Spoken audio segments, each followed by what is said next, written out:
Our most gracious and loving Heavenly Father, we thank you so much for the wonderful Sabbath that we could partake of your spiritual victuals this morning and then the lunch. And now as we ask for your Holy Spirit to be poured out upon us here, guide our words, our thoughts, our minds to you. The calling that you have called us to be a pure people, a peculiar people, a people that will finish the work, Lord, that you have given us to do. We pray for our acceptance and our humbleness in our reading your words and understanding your thoughts. In Jesus' holy name, amen. Amen. So before I get into what we covered, well, first of all, how many of you were not here last week or 2 weeks ago? Can someone hand these out to those who were not here? Also, there's books in the back, in the box, if those can be given to them also. So, and I take a couple of words. Yes. Thanks. So, we covered a few things. We're basically backing up a few slides. The reason is because there's a specific, well, let me go back a minute. The pastor told us and showed us that we're to be pure in all of our thoughts, words, and deeds, right? We're to be a pure people. Now, there's a certain thing that we refer to ourselves as the people that keep the commandments of God and have the testimony of Jesus, right? You know what I'm talking about. Well, first of all, is it possible to keep the commandments of God? Yes. Do you know that even Satan himself knows that it is possible to keep the commandments of God? Do you know how we know that? Someone got their Bible? Who's got a Bible ready to open? Revelation 12:17. Someone read that out nice and loud. Revelation 12:17. Then the dragon was enraged at the woman and went off to make war against the rest of her offspring, those who obey God's commandments and hold the testimony of Jesus. You see, Satan goes to make war against those who are keeping the commandments of God and have the testimony of Jesus. So even Satan himself knows that it's possible. But what does he tell the world? Okay, so the Bible is very clear. If we go to the three angels' message, the first angel's message, it tells us to what? Fear God and give glory to him. So if we go to 1 Corinthians 10:31, I believe, whatever you do, whatever you eat, whatever you drink, do what? So the last message to go to the world is the three angels' message. Ellen White tells us very clearly that the gospel message is going to go, but it's going to go with what? The health message. Why? Because we're giving glory to God in the health that he has told us how to keep. Does that make sense? So from the Bible, we can see what? Confirmation of what Ellen White writes about. It is the right arm, right hand of the gospel. And if you separate it, it's not going to make it work. So, if we go to James 4:17. Therefore to him that what? Knoweth what? To do good, and doeth it not, to him it is sin. So does that leave off, well, if I know it's bad and I do it, because you know what is good, so you know what is bad. So if you know what is right, it's right to eat this way, then if I eat the other way, what is it? Sin. So I'm going to show you the quote, but then I'm going to give you clarity into why this would be. Okay? We've been given a health message. This health message spells out lots of different things that the world doesn't regard as unhealthy. Okay? Does that make sense? Tea, coffee, and tobacco are all stimulating and contain poisons. Tea is poisonous to the system. Christians should let it alone. Now, last time I clarified what tea is. Does anyone remember? It's from the Tea sinensis plant, which is the green tea. But black tea, chai tea, Lipton iced tea, red tea, chai tea, all of those come from that. It's not just stimulating, but it contains poisons. And I'm going to give you a handout which actually goes through and tells you about those things. So, tea is not an herbal infusion. Herbal infusion was something like chamomile, like peppermint, like, yes, those type of teas. How do you on the package know the difference? So I'm going to hand you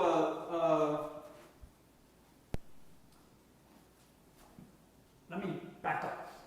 In 1908, at GC session, Ellen White wrote a letter to the GC before the session saying, hey, we should take a temperance pledge.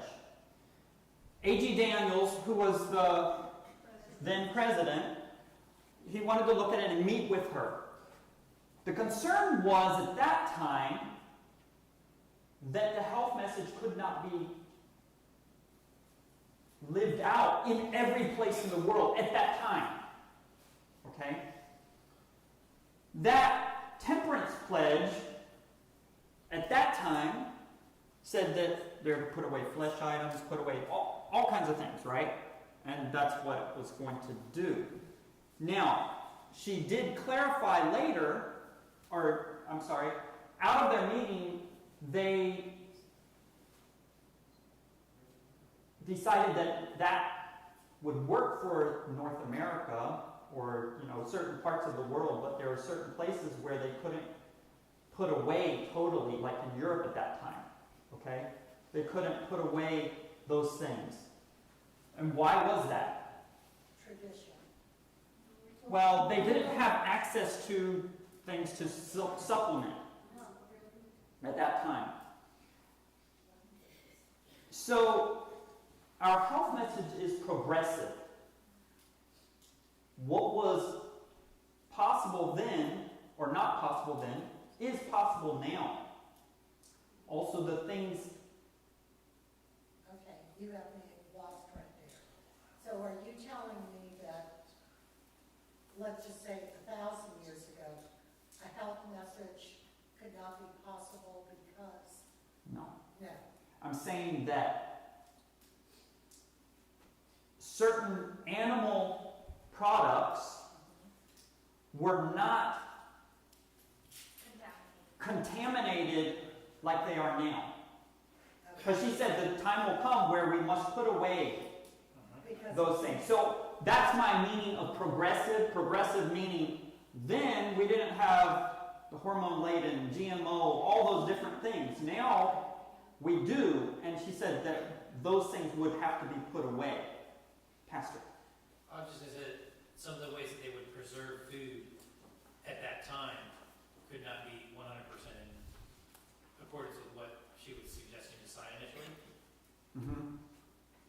Does that help understand? Yes. It wasn't like, so if we all sign this, then there are going to be some that are ultimately going to end up hurting because they won't be able to have a balance in any way. Mm-hmm.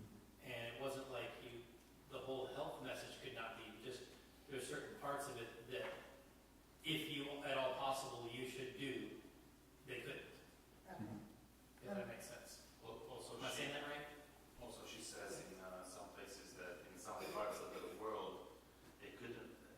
not have access at that time to fresh vegetables Right. and fruit, so they had to stick to the meat diet. Take, for instance, the Eskimos and the Nunavut people and so on. So that she understood that, but they have more access now than they had at that time. So, just parts. Most of it. right, there's parts that are fundamental and should be practiced everywhere, but there were certain things that they had to partake of to supply nutrition to the bodies, and it's usually talking about plant proteins. If they cannot get those, or fruits, it's very difficult. So you couldn't go and preach to someone and say, hey, you have to eat fruits, nuts, and grains, and they don't have access. So does that make sense? So we go to this, diseases of every stripe and type have been brought upon human beings by the use of tea and coffee and the narcotics, opium, and tobacco. Now I believe it's the next slide. This can be what we just covered. If you know what is right and you do it not, it's what? This, a lot of people have an issue with. This statement. It's not my words, okay? This was written in 1896. If you know what is right and you do it not, then we know it's sin. Whether it be putting something in our mouth or not putting something in our mouth. Think about it. If you know it's right to eat something or drink water, or it could be sin to you because you're not. Does that make sense? I just want to make sure that you're understanding this is inspired writing. And it's not something separate from the Bible. This is clearly taught in the Bible, like the pastor's sermon. Yes? And so with the coffee though, so this past year, and I mean, I'm willing to go even further. I'm wanting to continue to go even further. But this past year, because I've been doing a Daniel fast, like maybe this is my third year doing the Daniel fast. And when we do the Daniel fast, if you are drinking coffee, you stop drinking coffee, drink. Well, this third year that I did the Daniel fast, I know that the Lord spoke to me and he said, well, so to speak, like, why go back to coffee? You've been for 21 days, why go back? And so I didn't. I stayed off of that. What I did was I went to decaffeinated coffee. But I have a feeling that the decaf coffee is still bad, even though it's no caffeine, is it? Yes. So you have this. This is got a lot of information in it. You'll see the teas here. This is under the temperance. This is for your own reading later, but we're going to cover a couple things. If you look at teas, herbal teas should not be used as a part of the daily diet, but can be used medicinally so that the body can recognize it as a healing agent and harmoniously bring about life and health. So if you're using herbal teas for health daily, guess what? The body will become inoculated, or it will become immune to its effects. And then when you really do need it, what happens? So when we're dealing with a specific issue where we need to be targeting, for example, maybe cancer or something where we need to be targeting, guess what? We're switching the types of teas, the herbs that are used weekly. Why? Because the body will get used to those things, and then they're not going to have their desired effect. Does that make sense? Okay, so if you look at avoid green tea, black tea, it's right here, this far down. Avoid green tea, black tea, sweet tea, chai tea, Lipton iced tea, red tea, pico tea. These teas contain, what is that word? Phenolenic tannins, and are mainly fermented, which prevent the absorption of iron and can make you anemic. Tea also destroys vitamin B1. Vitamin B1 deficiency leads to Parkinson's disease, neuralgia, glaucoma, and depression. We were doing a health seminar in a church once. After we covered all these things, the lady came up after. She was in tears. Her husband, coming from Baltic states or something like that, somewhere in Baltics, she had been giving him, because he wanted, black tea daily. He was so far gone with Parkinson's. when she found out that that was one of the causes. So they go hand in hand. That's what I'm saying. Yes? So I grew up around tea gardens. So as a kid, I live in a British campus, nobody drinks tea. But then they took us to this tea factory where they process tea. So most of you know, leaves are picked by hand, by the women. Some of them don't even wash their hands. Then they are dried. Then they are roasted. After the roasting in different process, and then they bring them to the warehouse and dump them. Most of the people, I would say 99.9% of the people who work in those warehouses chew tobacco. So after they bring the tea, after they are roasted from the ovens, and they dump them in the warehouse, they spit because they chew tobacco. Not like here you take a bottle, they spit, and where they spit? On the tea. And they keep dumping. And after I saw that, I said, wow, if people knew how this tea is, they would never drink, you know? Yeah, so whenever we talk about tea, that picture comes to my mind. There's an additional reason. Yeah. So it reminds me of another thing. The farmers that grow potatoes, they don't eat the potatoes that they send to market. Guess why? When they're ready to harvest, they go in and spray so it kills all the foliage above. Then they dig them. Then they put them in these big vats so they don't spud. So guess what? These potato farmers, they have their own patch for their family. That's why we only get potatoes that are organic. For that reason. Because not even the farmers that have no clue what we're talking about, they're not touching it. Does that make sense? You can buy organic potatoes and plant them and they'll grow. You put regular potatoes that you find in the store, guess what? They're not going to grow. That reminded me, if you know things you don't, anyway. So, these phenolenic tannins cause issues. And then there's some more quotes. Let's go to the next page. There you see, you can read through this later, but coffee. Coffee is a high stimulant and depressant to the central nervous system. It creates addiction or dependency, abstinence syndrome, and is harmful to health.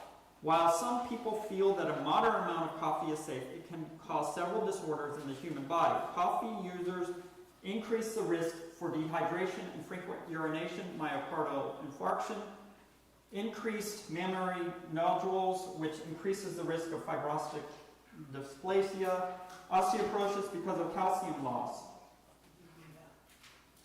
What other things cause calcium loss? Do you know?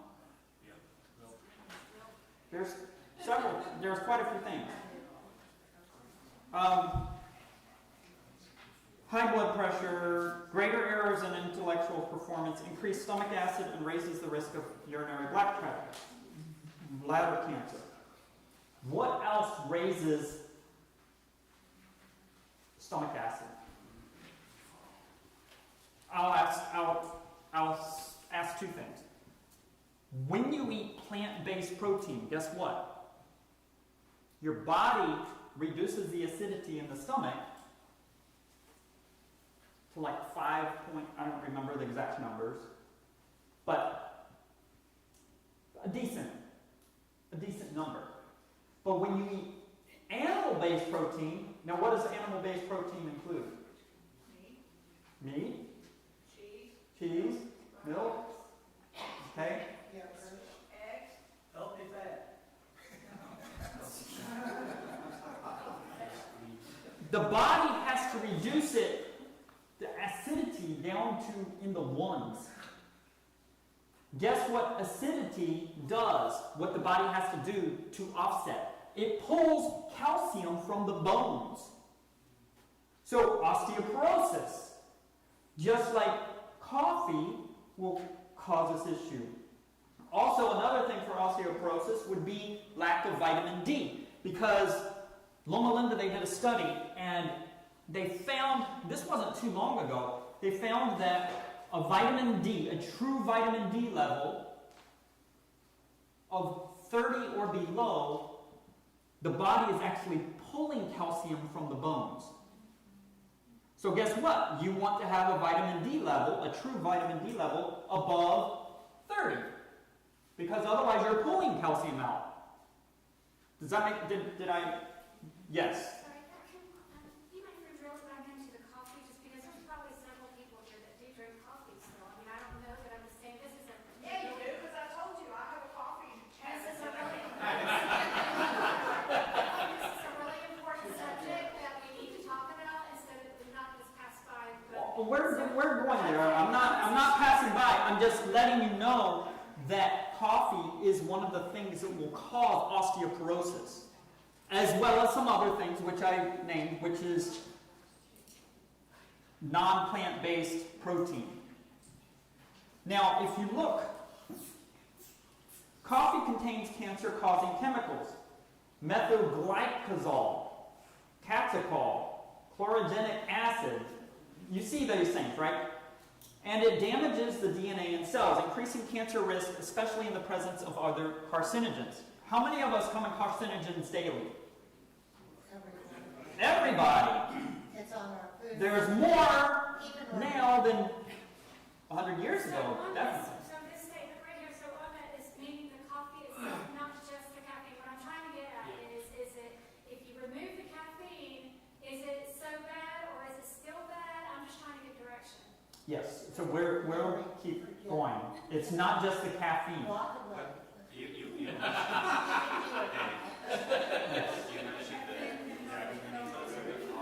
It's right here. where is it from? Where are the chemicals from? So, if you look at these chemicals, if you look, coffee contains cancer-causing chemicals. It's not the caffeine that causes it. I don't understand, but is it from the process, the way they get the coffee seed process? No. It's actually the coffee itself. Yeah, because then it goes into caffeine as a toxic alkaloid. We sort of know that, right? So you want to go counting? Yes. No, I do. And some of the things, which we go to the last page of this one, cocoa. Well, what's cocoa?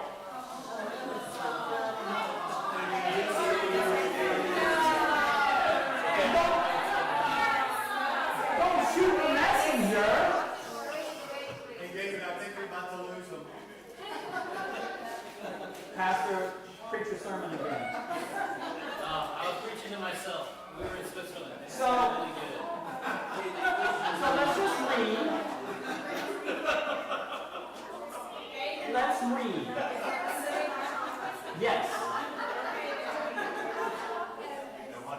So let's read this. Let's read it, and let's dialogue here. We really laughed and cried. Theobromine. Okay? You see that? Theobromine in the cocoa bean contains a similar alkaloid like coffee. While it has a lesser impact on the central nervous system than caffeine, it stimulates the heart to a greater degree. The older or darker the chocolate, the greater amount of theobromine it contains. Cocoa is also high in phytic acid.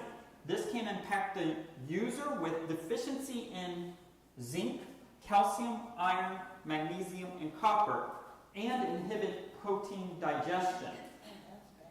Chocolate contains theobromine, a primary alkaloid. It gives a high, then an all-time low, and this can depress the mind. So here are the effects of, you see, coffee, cocoa, and chocolate. Now, you see some of these things. I told you about a lady who had a grapefruit-sized breast tumor. Taking her off of these things, in 50 days they couldn't find it. So whenever we have someone that is having these type of issues, guess what? We just look what the culprit would be. Now, you can see the different amount. There is a guy, 27 years old. I'm just going to hit caffeine a sec. 27 years old. He was a chef. He had heart issues, quite a few heart issues. He had other issues, and took him off. He was drinking like caffeinated, energy drinks and stuff like that. Took him off of that. In 1 week, he was feeling so much better. When he went in 4 weeks later to the doctor, his heart issues were gone. So these things go hand in hand. There's something in meat called hypoxanthine. Hypoxanthine, guess what? Caffeine. Hypoxanthine. They're in the same family. They do the same thing. They're an addictive thing. And hypoxanthine goes up as it ages. So when meat ages, salted, you know how you cure it and all these things, it gets higher and higher.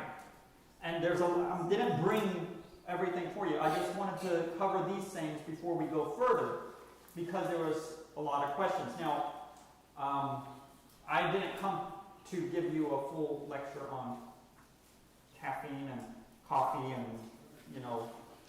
chocolate. But there is a substitute. Now, we have not, as a family, eaten chocolate since 2008. And what we use is carob. Now, there's a couple ways you can get carob. You can get toasted or raw. There's things that, when my wife makes this, so what is usually chocolate? It's what? Fat, sweet, and chocolate, right? That's usually what it is. What's that? And yummy delicious. Yes. So, if you take carob and add a little bit of sweet, because carob is sort of naturally, it's already naturally sweet. But if you take that and add it to a good fat, what do you have? A substitute. Now, when I eat carob, and this has happened very soon after I gave up everything, because I didn't know it was bad for me. But if I know what is right and I do it not, what would it be to me? You see what I'm saying?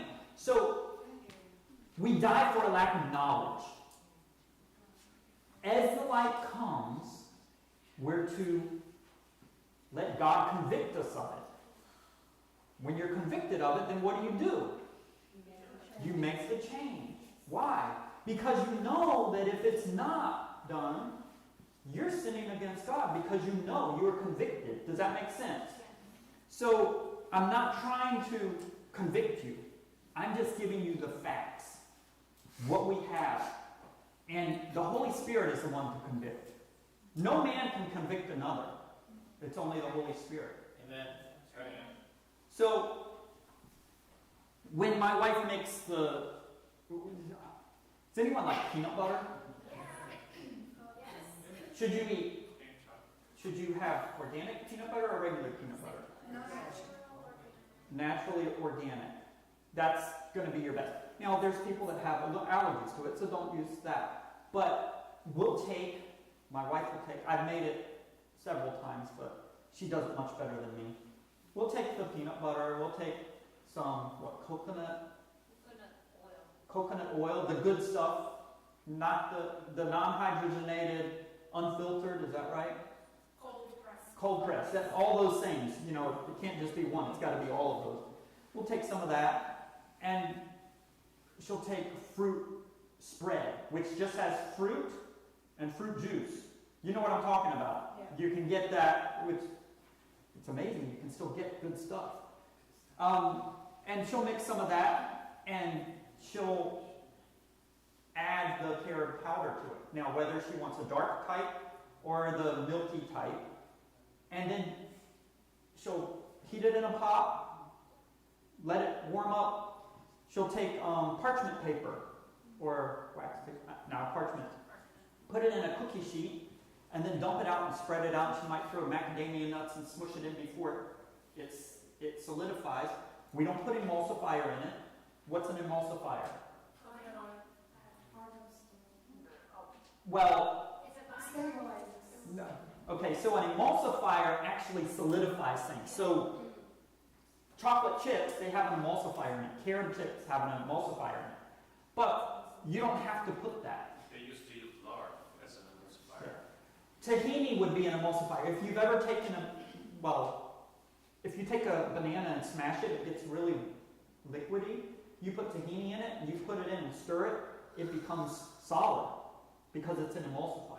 So you could put tahini in this to emulsify, but it's not necessary. Once you put it on the tray, got it the way, I think she puts a little salt too. You can ask her later. I'm not going to tell you the recipe. You don't just make a cook for us. And we throw it in the freezer. Let it chill for an hour, come back and slice it, and then put it in a container, lid on, put it in the freezer. Guess why? Because it's going to be solid. You can't eat that stuff to where it makes your stomach cold. You're melting the stuff in your mouth, let me tell you. But that is our substitute. And so we can make carob chips like that if you wanted. There's other things you can do, but God gives us things that are good. Yeah, they're not going to have actually sugar and fats are addicting. So have you ever sat down at Thanksgiving meal and you're, oh man, I'm full. And then they bring out the dessert. And you might have 3-4 pieces of pumpkin pie with the whipped cream on top. And then what do? Do you say, okay, let's go have a Bible study? The next morning, are you ready to have your Bible study, your devotion time? No. Because actually, it's a proven fact that the body and the mind, there's a connection. And when you indulge, when you overeat, it actually breaks that connection. So you're not able to have it. Anyway, there's lots of information on that. Any questions so far? Yeah. Oh. Sorry, go ahead. You had a question. What about mushroom coffee? And chicory thing and things like that. Chicory is what? A root. And chicory is coffee. Sassafras is a root. Huh? Sassafras. Sassafras. So is that you saying Root. that? So here's the thing. Remember that if you're using some type of herb or root, if you're using it for medicinal purposes, or if you're not, later when you need it for medicinal purpose, it's not going to work. So don't have it as a coffee regular every day. Well, so you can use chicory root as trying to get off of coffee. But the thing is, you're transitioning. You're not trying to stay on it. The only alternative is like a post-summer aroma. Is that basically? If you drink warm water in the morning, I mean something that's more like coffee. Water. so there's something called like Roma. That's what I was going to say. So Roma and Post is pretty much it. Yeah. But should you be having it daily? Oh, so that's even. So I'm trying to give you. Okay, think about this way. There should be a substitute. I don't think it should have to be that you can't have a warm drink. I think there's got to be something. So here's the thing. What is our goal? Our goal is to live to the optimum that God has called us to live, right? Transition, yeah, if someone's coming off of meat, yeah, they go to vegetarian, then they move on. But I've had non-Adventists all of a sudden drop everything and they go full plant-based. That's great. So what I mean is, so I understand why then are we, as a Seventh-day Adventist religion or whoever, or are we making Roma and Post-ums if it's not something we can have every day? If that's not acceptable to have one cup of coffee, one cup of I didn't say you can't have it, but every day, Little Debbie's. the optimum is water.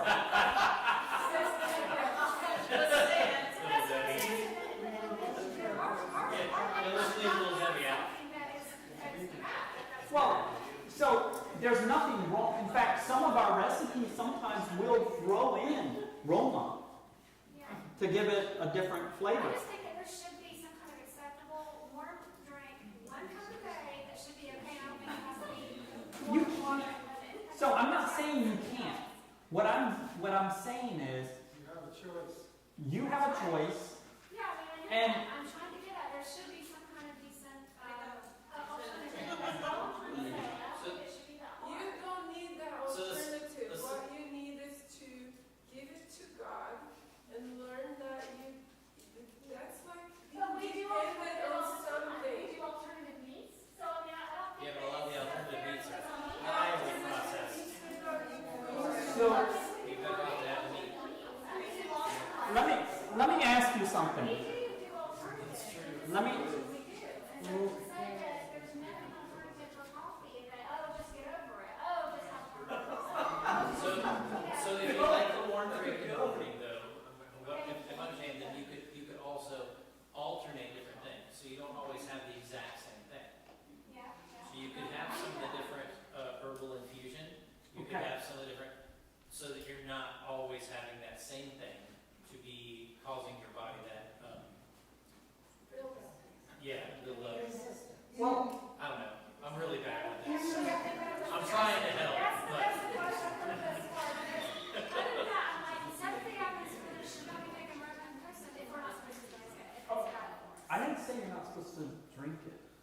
it's But you said every day, so it couldn't be. Well, here's the thing.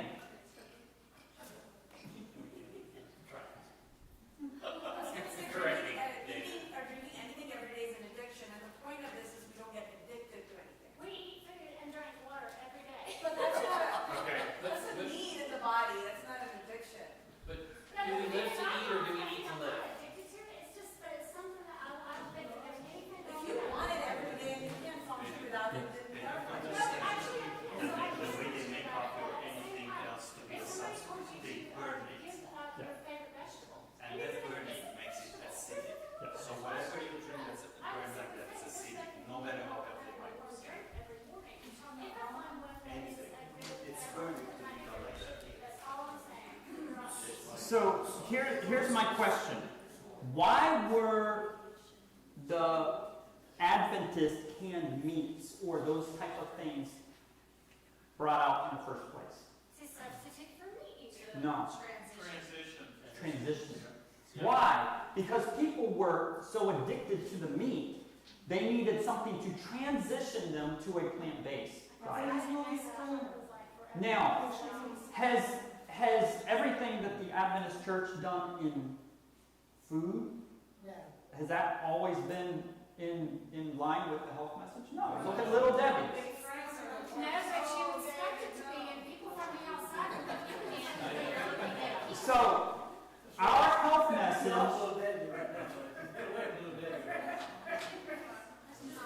our health message, let me tell you, I used to eat a whole box of Swiss cake rolls growing up. No problem. I'm sorry. Until I knew better. yeah, right. So, sugar, actually, Adventists, their biggest issue is they might be vegetarian, but man, they're sugar addicts. Guess what sugar feeds? Cancer. There's so many other things wrong with it, right? So, I'm not here to tell you that you can't go off of something and transition to get to the place where God calls us, right? But I'll tell you, when you actually live this up, where's Carmelita? Carmelita, you said that you have so much more energy now. Yes, it's so different. When I was having the medication, I was feeling tired all the time. When I decided, you know what, I'm going to go on this with the alarm on, what time to eat, what time to drink water, and actually it changed the energy. You're talking about going And over we the started line? walking because so much So- traveling, we stopped doing exercise, and that affected me a But lot. you're saying you've been So out we walking? started walking, has been 1 week, and already changed my energy so much. So, my point, Mary, my point is, the health message, when fully embraced, will change you so much you won't even care about that coffee. I used to eat lots of things. I was never a meat eater, but I was sugar addict. I was dairy. I mean, you name chocolate. The things that I didn't know, but once I knew, I put them away. So you have to transition. Yes, you can use Roma, but the idea is that you transition. But if you add something, so guess what? Guess what is treated as a snack? We talked about the snacking studies. Did you read that from the paper from last time? The snacking studies, where they gave a snack of a couple peanuts mid-morning. Well, let me go over that. Your last page. So that's one of the studies. Yes, my wife. The whole reason that we're doing this lecture is not so much that we need to live healthy. It is more of connected with our salvation, because the salvation is that we need to go back to the Genesis time before sin. So nobody's gonna tell you that you cannot do this or that, but he's trying to tell everybody that we need to go back to the original diet, the optimal diet. So it's up to everybody else whether you guys are going to take that or not. Nobody's forcing anybody, oh, you cannot do the transition or not, you know? No, I know that, I know. I was just saying that it seems like there ought to be some kind of a healthier alternative for coffee. That's all I'm saying.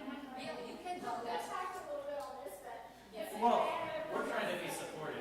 We're not trying to, we're trying to help you in the understanding of why we would transition. Because, I mean, I went off caffeine, and I feel like that's good, that, you know, I've been since January off of caffeine, and so I pat myself on that, even if nobody else does. I feel like I'm doing good in that, and now there's decaf. I heard decaf has got a lot of chemicals in it, so I haven't been concerned about that, and I thought, well, I do know that on Amazon they have the chicory raised coffees and things like that. You can use that. And that's what I thought. But the aim, what is the aim? The aim is to eventually put it away, right? So that's why it's supposed to be transition.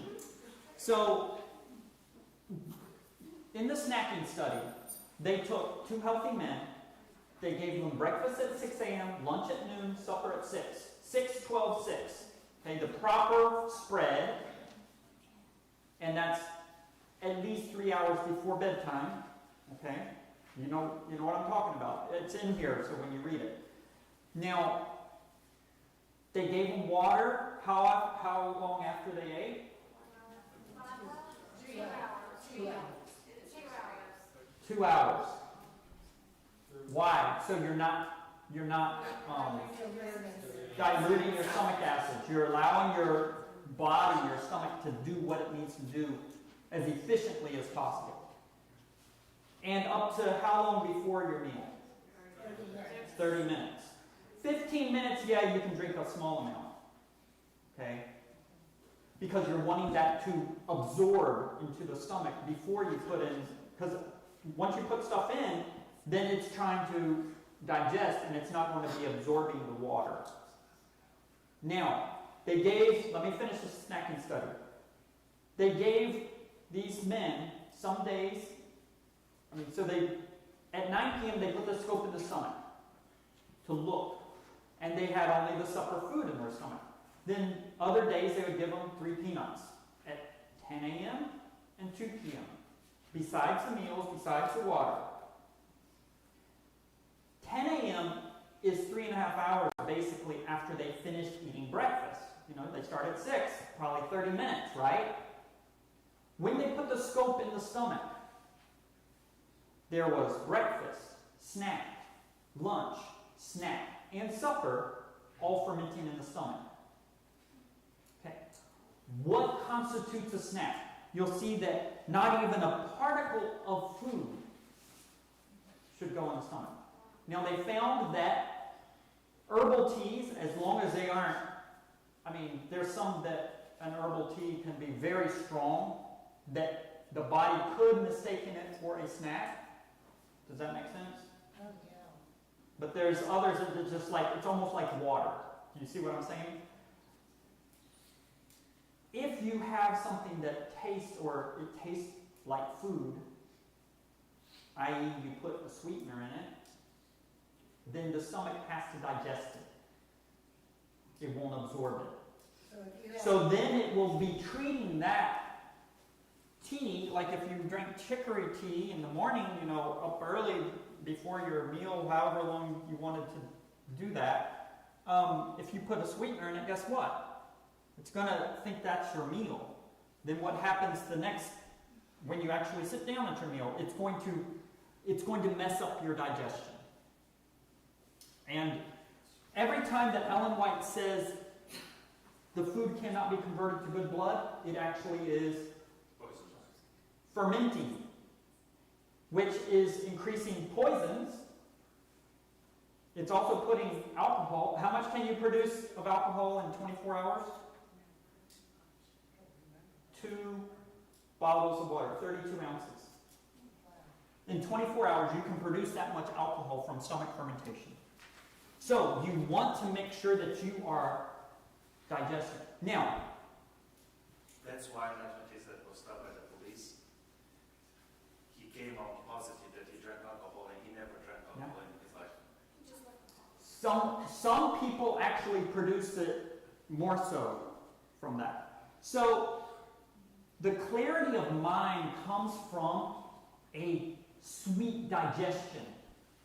Does that make sense? You're digesting wonderfully.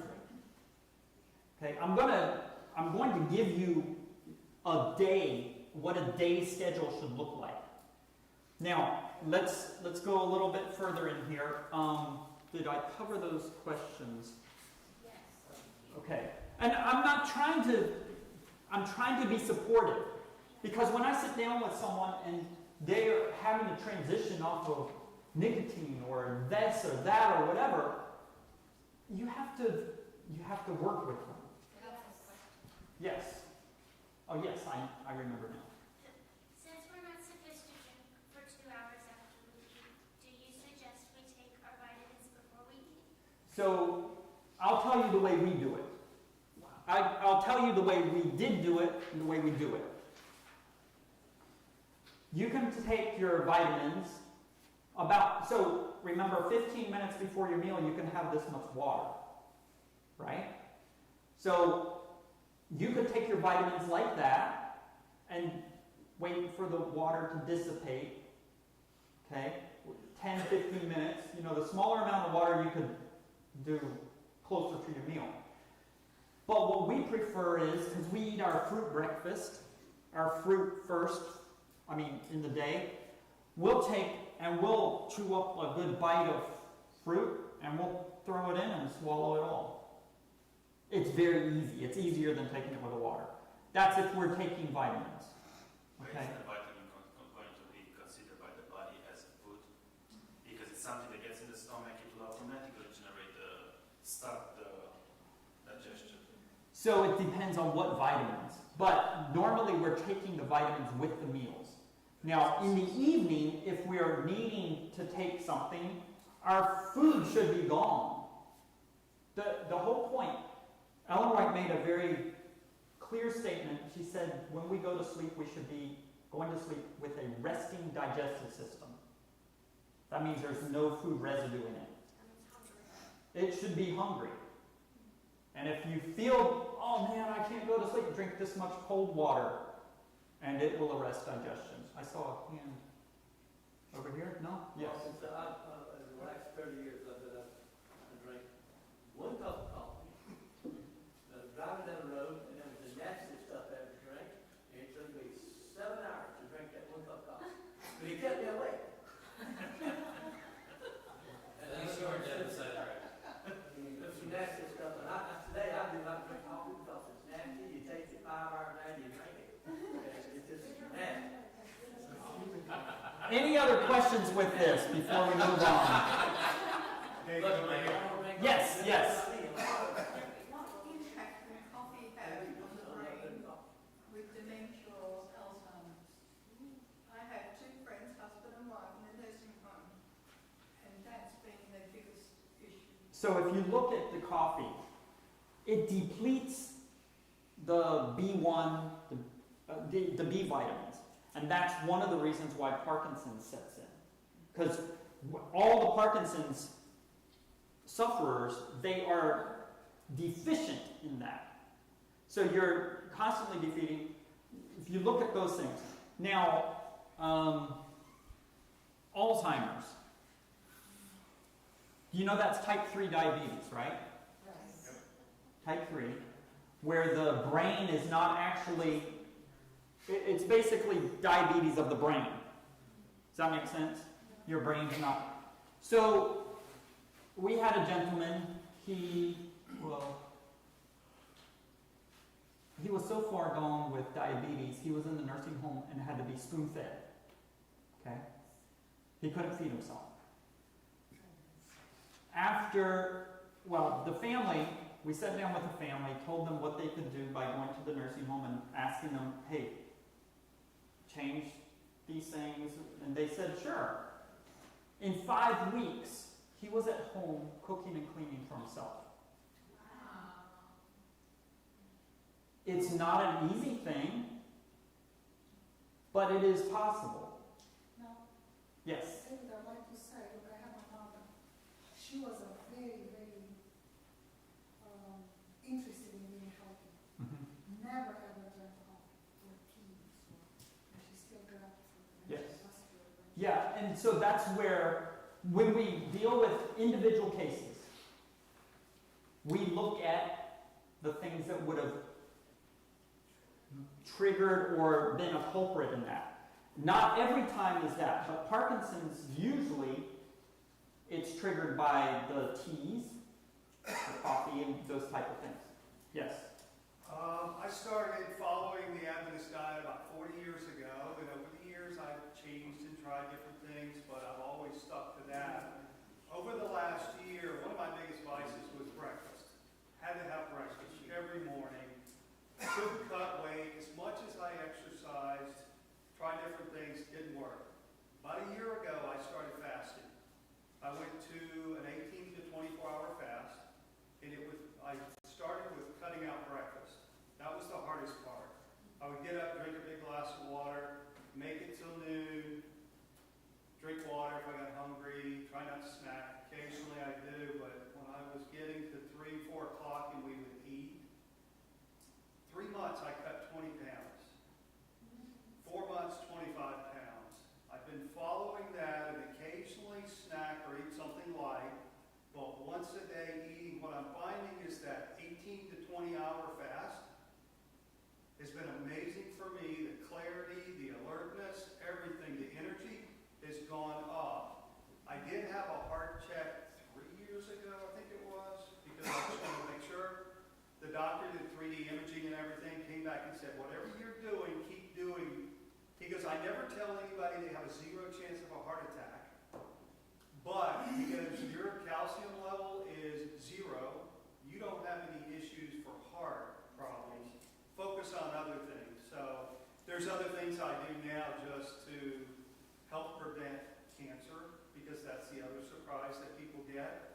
So I reduce the sugar intake, even though, like you, I used to love sugars. I reduce the sugar, and I take certain spices every day, like in the mornings, to help fight inflammation, because that's a big killer.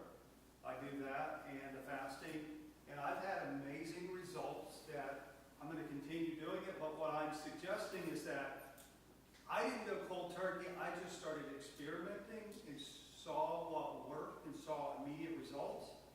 And it causes me now to not get this hunger. And I noticed breakfast would cause me to get hungry by 10, 11 a.m.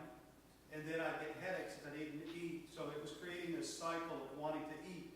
So now when I skip breakfast, I don't get that urge to eat. And she knows that, Patty knows that if I go outside and start working, I forget about eating. And I'm not getting hungry because I'm busy, I'm distracted. If you're sitting in a chair all day, you're going to think about food, you're going to think about snacking, you're going to eat, a Coke's going to pop up or a tea's going to pop up, and you get on this bad cycle. So I've been fortunate that this has worked for me. Thank you for sharing that, because they also got us sitting by Patty and talking to her about this, and that influenced me, and I actually started doing that. It's called the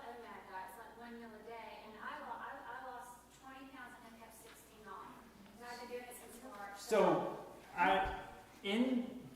we've been told in the writings that 1 meal a day is not good. We've been told in the writings. So I'm going to give you the reasons why it's working, but I'm going to tell you the optimum. The optimum is 2 meals a day, and we end up fasting about 17 hours every day. Why? Because 2 meals. But regularity means exact time every time, no matter what. So this first one that if you missed last time, we went over this. Go back and watch. Because regularity is of vital importance, according to the servant of the Lord, according to God's word. It's of vital importance. So guess what? When you have disease, when you have no issues, when you have lethargy, when you have basically anything, when you go to regularity meaning same time breakfast, same time lunch, same time going to sleep, same time waking up, drinking water, you will feel the fastest recovery of anything. Going to 2 meals a day and making sure you're always following that regimen within 30 minutes of your mealtime, you will drop average 6.5 to 6.9 pounds per day until you balance. I'm sorry, per week. Per week. Yeah. Until you balance. Per day. So we've seen, I can tell you lots of things, but then not just dropping the weight, but you will feel so much better. So I have never found anyone that went to being regular and no snacking, only drinking water between meals, and eating their meals 2 times a day on schedule. I've never had anyone come back after 2-3 days and say, oh, I feel horrible. In 2 or 3 days, they feel so much better. Yes. So I've made it 2 weeks. Hasn't been easy. I weaned myself 1/4 of a cup at a time off of coffee. At the end of 1 week, walked away from coffee. No headaches, no side effects.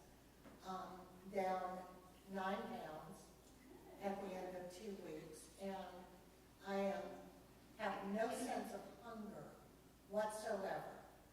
This morning was hard because I was driving, so I made my breakfast, which is while I was traveling, was a banana. That was my breakfast for the day. And I'm done for the day eating. And it isn't, the hardest part is remembering this is your window to drink. It's now time to go cook. What are you eating? What are you fixing? And I'm fortunate right now, great stuff is coming in on the garden. But how do you feel, Neil? Oh, wow. Like I'm 17. I have lots of energy. Have no sleep issues. Every now and then I get crazy leg. I've learned putting salt in my water, the Himalayan salt in the water. That ends that. I woke up and realized swelling in this wrist is half the size. It doesn't hurt. My ankle has arthritis in it, which I told the doctor he was lying. But it has no pain whatsoever. So obviously there was something going on allergy-wise as well. Maybe the food wasn't digesting the buildup and fermentation in the stomach. So when I go to bed, I'm pretty sure there's nothing in my stomach because I cut myself off at 4:30. So that's in 2 weeks. And we didn't really cover everything. We just covered a small portion. I didn't say exactly how to do things. Yes, someone raised their hand. I was going to say, how do you So, I have flown back and forth more than my wife to Korea. 57 times. I know what jet lag is. That's 13 hours, 12 hours some of the year, 13 hours other parts, right? Yes. And so it's flip-flop. I tried melatonin. I tried all these natural things. Nothing worked for jet lag. I would have literally 5 days of fog. Then after the 5 days, I'm like, oh, what did I do the last 5 days? Literally. I mean, it was like I was on drugs for those 5 days. I functioned, but that was it. After 2008, my family,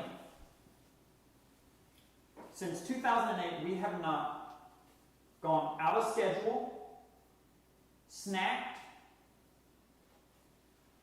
what else? Basically lived the health message. If we are going to miss the time, we fast. Now, I will tell you something. When I first went to the Southern Union office, I was there, I was new, I was just hired, and I didn't know about our church, how it's organized or anything. I really didn't know. And I was wet behind the ears, even though I grew up in the church, right? So, 6-7 months in, I just came from full-time health evangelism, coming to the union, and so I was zealous, wanted to share it with everyone. And so they had their eye on me, you know what I'm saying. So one of the department heads, he passed away. And so I go to the funeral, I ride with my boss, I had my lunch. I knew, I wasn't going to get back for lunch. And I don't need the fast, so I wasn't going to try. So we get there, and we're sitting in Berean Church. Anyone been there? It's huge. And I'm sitting beside my boss, and all the president, everyone else is behind us, And it's getting close to my time. I'd never been to a funeral like this. Went on and on and on and on. And I was like, oh man, Lord, I only got 5 minutes, Lord. And at 3 minutes I'm praying, I'm like, okay, Lord, I'll fast. I'm okay. I'm fine. Immediately my boss turns to me and says, let's go. I had my meal in his car. We got out. I was able to eat. Happened to me 3 times that month. 3 times, different situations to where I came to the point where, okay, Lord, I'm okay. I can fast. I can fast. Now think about it. I'm eating 2 meals. If I fast, that means I'm going 24 hours. It's not a simple three meal plan where you miss a meal, hey, in a few hours I get to eat. No. You're going 24 hours. 3 times it happened. Each time, when I capitulated to following God's plan, immediately He provided a way, when I thought it wasn't even possible. That let me know how important following His principles are. God is a God of principle.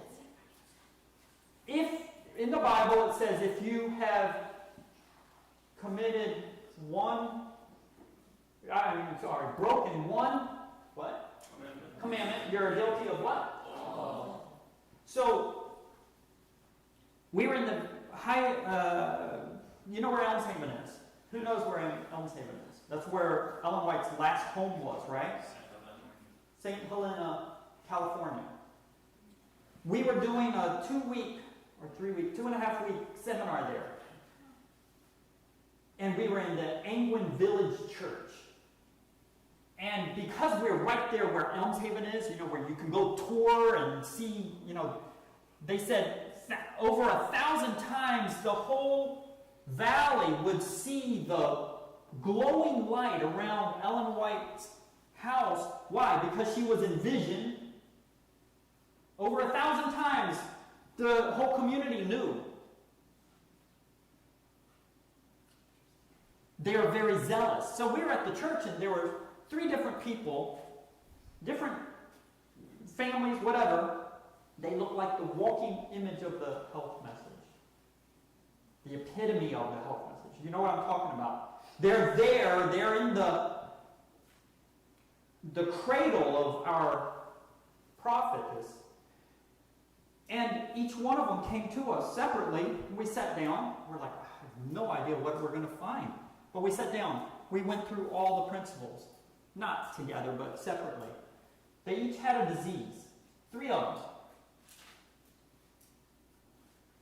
Guess how many culprits we found in each one? Just one. Different things that they missed. So we shared with them, well, here's the information from the Spirit of Prophecy. Here's the reasons why through science. Each one of them we shared. Every one of them came back 3 days later. No more disease. That also let me know you can be following 99.9%. Whether through ignorance or your own decision you don't follow the rest, you're not going to have 100%. Guess how much percent you'll have? Maybe 50 or 60%. So what I want to give to you today is, by the biggest amount, the best way to have that, like, the leap. Does that make sense? Not a bit, because if you take a baby step, you might feel a difference. If you take another bit, maybe. You see what I'm saying? I'm going to give you the secret. The secret of the foundation. That foundation is regularity. So, when we think about regularity, think about what time you wake up. The fastest way to reverse diabetes is, guess what? Being on schedule, but doing your 1-hour walk before breakfast. 1 hour walk before breakfast. Now, if you're doing an hour walk before breakfast and you're diabetic, guess what? If you're on meds, you have to take a peeled orange in a Ziploc. Because if you're on medications and you drop, you're not going to be able to peel the orange. You keep it with you. That is one criteria. Whenever we sit down with diabetics, you have to agree to that. Otherwise, we won't counsel them. Because literally, 2, 3, 4 days, they're not needing the medication. If any of us that are healthy, we took diabetic medication, what's going to happen to us? You see what I'm saying? So if you're normal and you're still taking medication, you gotta have that, the fix. Does that make sense? Right. So here's the way a day. I'm going to go over a day, what a day should look like, and you might want to take notes on this. I was going to print out a schedule, but all of you will be different, well, somewhat different. We go around the hardest day. What's the hardest day for you, Pastor? Okay. How many of you, it's the hardest day is going to be, schedule-wise, Sabbath? Okay, that's what we always find. When we're in a Sunday church, it's always Sunday. Good. I'm glad it's not just me. So, it is the hardest thing. Now, guess what? The hardest thing we find among Adventists is adopting regularity schedule. Let me tell you, it's the hardest. Very difficult. It's not easy. But if you resolve in your mind, just like I did, I'm not going to do it. Why? Because I know what is right. You see what I'm saying? When you have gotten to the point where, Lord, I know you've said this. I know this is what I should do. I know if I don't do this, I'm not living to health or life. I'm living to, what's the 2 things you can do? Live to life or live to death. So, to me, things are sin to me where they might not be to you because you're not convicted or understand that light yet. Does that make sense? Everyone, God only holds you accountable for what? The light you've been given. I was just gonna say, but it just seems like, because I mean, I don't know where I would be that any special than anybody else on this, but it seems like a lot of people already probably have a routine or already do a schedule. I don't know that all of us in here have some kind of ups and downs and rocky schedule. Maybe some of y'all do, but I would imagine a lot of people already have a regular regimen and routine. I know I do, and I'm regular. I'm very regular. Every day, Yes. even Sunday. Yes. Okay. I mean, I really have been. I'm huge into that. Maybe it's just something I've always known, but I'm huge about being regular. Sometimes we find people like that. Now, you were asking how do we deal with time change? Who was asking me? Okay, I didn't get to that. Yeah. Okay, so let me tell you what the schedule would be. If you eat at 7 a.m. and you finish by, say, 8 a.m.,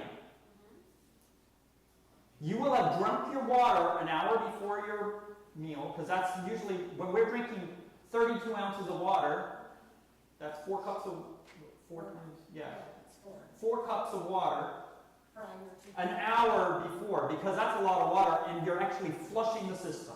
So you drink, can you walk and drink water? You can walk and drink.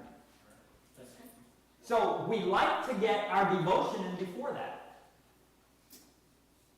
Okay, that's the best way. When you wake in the early morning hours, just like Christ, what did he do? He talked with the Lord, he talked, studied, you know.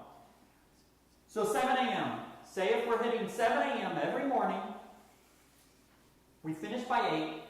When's the earliest you could have lunch? 5 hours later would be 1. What's 5 plus 8? 1. 1 is the earliest you could start eating if you finish at 8. Okay? But if you're doing, some people, when we go do seminars at a island church, we might not get out until 2:30. And sometimes I've had to fast during those times when we're doing that. Or I flip my schedule, but I'm going to tell you how to flip the schedule in a minute. So at 1 p.m., I could start eating. Now, if I finish at 8 a.m., I could start at 1. But what if I don't start eating until 7:30, which is still in my 30 minutes, or say 7:20, okay, just so we're not pushing it too close. And I finish at 8:15. What's the earliest time I could eat? Even though my schedule was set 1:15. 5 hours. So, so for us, we're eating about 7, I think our median time for breakfast is about 7:15, 7:20. The kids aren't so early in the morning going to classes now, so 7:15, 7:20. And we'll finish by 8. But we don't eat lunch until 1:30 usually. Okay? So on a Sabbath day, we just make sure that we're not starting at 7:20. We're starting more like 7 and finishing by 8. So we could pull the lunch back from 1:30 till 1. So that's why I started eating at 1. So I said, man, Pastor could have preached for another 15 minutes. But you know what I'm saying. So we don't change for circumstance. So if you're in California and you just landed and you eat dinner at 6, but it's 3 o'clock, your body clock is at 6, what do you do? Okay. So for example, Noah, he went to Las Vegas for APS meetings. You know what APS meetings are? Something about physics. Okay. So he was there for 5 days. He woke up at 3 a.m., drank his water, did his devotion, prayer, and all that. 4 a.m., he ate breakfast. Then he did his studies, whatever he needed to do, and then I believe it was 10:30, whatever the time was then. The professor had to walk him back. One of the faculty, there was only 2 faculty, one of them had to walk him back from the expo to the hotel so he could eat lunch at 10:30 or 11, whatever it was. I think it 11. So, and then they had to come and get him after he ate. He did that for 5 days. Why? I've flown back and forth 57 times. Actually, it's more than that. After I got to 56 or 57, I never add on. So it could be 59 or it could be 60. I don't know. But I know it's 57 at least. In 2008, whenever we would travel, we would fast a meal. So, my lunchtime, if I'm going to California, I would fast say I'm going on Sunday. This has happened multiple times. And I'm like, I need to be on their time. So I'll fast my lunch. And I'll just drink water. I'll put some pinches of pink salt in it. And, make sure my electrolytes are good. I'll get there at their time. Nothing particle of food in my mouth. I'll go to sleep their time, which is 3 hours later. And let me tell you, after 10 p.m., I'm ready for bed. My family will tell you, oh, Daddy's cranky. It's time for him to go to sleep. My daughter has the same problem. My wife and son don't do that. So I'll go to sleep, and then I'll wake up the new time, and I'll set my new regularity. So remember, regularity is of vital importance. In no case should meals be irregular. Those are direct quotes. Okay? So the regularity happens. It's always regular. But then how do you break that regularity is you miss one of the regular things. And don't move it back 3 hours just the same day. You're going to fast and reset your clock. And then I'll partake the days the way they're regular then, over there, and then when I come back, I fast another meal coming back. Well, Noah, he doesn't like fasting. So he's like, I'm just going to stay on schedule. So that's what he did. Going to Korea, because it's flip-flop, total flip-flop, we end up fasting 2 meals. And you got to make sure you keep that pink salt and putting in that, because Fasting more than 2 meals, actually. yeah, it's more than 2 meals, but 2 of our scheduled meals, so it ends up being 30-some hours, okay? But last time, 2 weeks ago, my wife was sitting there. She had flown in on Thursday. No jet lag. Her mind is, she gets sleepy in the evening, but that's not jet lag. Jet lag is actually this. You know what I'm talking about. So I should have talked to you before and told you this is how you do it. So I had a lady, was in a Baptist black church in Waynesboro, Virginia. Went in and did their whole thing. Had a lady there. She was in her 30s. She worked at Reynolds Aluminum. And Reynolds Aluminum, they did swing shift. So 1 week she would be daytime. The next week would be nighttime. The next week, graveyard, and then back to daytime. So 3 different shifts. Every week changed. She had restless leg syndrome. She had high cholesterol, and she had asthma. Sat down with her, told her how to switch the schedule, make sure she has a blackout blinds, because she wanted to, when she wasn't on the schedule, she wanted to be able to switch back to a normal schedule. You know what I'm saying? All these different things, told her how to switch and do that. In 1 week, her doctor had taken her off of cholesterol medication. And by the way, before this, she would take sleeping aids, sleeping pills, and she could still only sleep 1 hour a night. After 1 week, she was off of her sleeping meds and sleeping 8 hours. She had energy to, never felt so good in her life. Doctor pulled her off her cholesterol medication. Why? Because your body wants to be on a circadian rhythm. Actually, we are. It's just whether we help it in that. So, regularity is of vital importance. The walking before your meal, if you're exercising, is very important. No intense study, no intense exercise after you eat. Why? Maybe someone remembers. I think I said it last time. It pulls the blood from your digestive system. Right. After you eat, we've been counseled to do a 15 to 20 minute digestive walk. Does anyone remember what that is? You're just walking around. I went and walked out in the sun, preparing. Okay, just walking around. That actually sets a limit to what your blood sugars will go to. It aids in digestion and other things. So,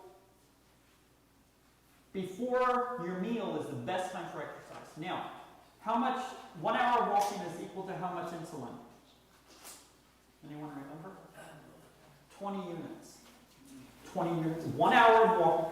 Now, albeit, when you do that walking, it can take up to 7 hours for it to hit the body. So that's one reason why if you're diabetic, you got to be careful, because if you do an evening walk or late afternoon walk, 7 hours later you could be sleeping and you've already taken your meds. So if you're diabetic, please, we got to talk more, okay? Because you got to be safe. Then you go to sleep. 90 minutes before you go to sleep, what you should be doing. What should you do? Any guess? Already be in bed, doing some routine to unwind. So we've been 90 minutes before you go to sleep, it's best to have your shower. Because 90 minutes after, your whole body will be ready for that sleep. Then do your worship. Stay away from any blue screen, phone. If you need a blue screen protector because you're reading, your devotion or whatever, get your blue screen protector. And then be going to sleep on a resting digestive system. Now, let's see if we can run through these quick. Bread, 2 or 3 days old, will be more healthful than fresh bread. Really? And I'll second that too. Okay? Also, So I have a question. she said that no fresh bread should appear on a table. So when I make our bread, I make 5 loaves, keep one out, and put the rest in the freezer. Does that constitute as 2 or 3 days old, or does it need to stay out? What we do is we leave it out for 1 day, or at least overnight, like 12 to something hours. You let it sit, and we cover it with, not in bags, we cover it with some types of towels. My wife had special towels, would keep it covered like that, so it could still breathe. I have a tea towel that I use. And then put it in bags, and then you can freeze it. And then when you pull it out, you're fine. Have you heard of keto bread? Is that good? No good? I don't even know what it is. I just learned about it. So you know what a keto diet is, right? No, I don't. It's all protein. They don't want you to have carbs, Oh, okay. which is, fruits, nuts, and grains and vegetables are what constitute the diet. You know what I'm saying? All right. What I wanted to say earlier is about good versus evil. God wants us to be on the optimal diet, to be optimally healthy for Him, to live as long as possible. Satan, on the other hand, wants the opposite. He wants us destroyed so we can't think, we can't reason. And if you look at what kind of commercial advertising you find nowadays, you know exactly what God does or what Satan wants for you. He wants you to milk, with a mustache, that's the most important. Everything's coffee at every commercial, at every movie, everything. It's just propaganda. For me, this sets like a warning sign. When the world or Satan promotes something so much, for me, it tells me it can't be good for me. So when you have milk, chocolate, coffee, all these things in your face at all times, at everything you see, it's just a warning sign that this is what Satan wants you to be hooked on, to be addicted to, which means that this is what God is on. And all the fast foods and all So- that, and pharmaceutical drugs. God will never have to do propaganda to brainwash you to do something. I'm gonna give you something which is very ironic. Satan wants us to be at the worst health possible so that we do not have spiritual discernment. You know, health is spiritual, right? But at the same time, so let me tell you the story. There was a Satanist this was in Angola. I don't know if you know where Angola is. And this boy, or this baby, was taken from his parents. I mean, they supplied him, whatever. They chose him. And he was put at a farm where his grandfather was, which was the highest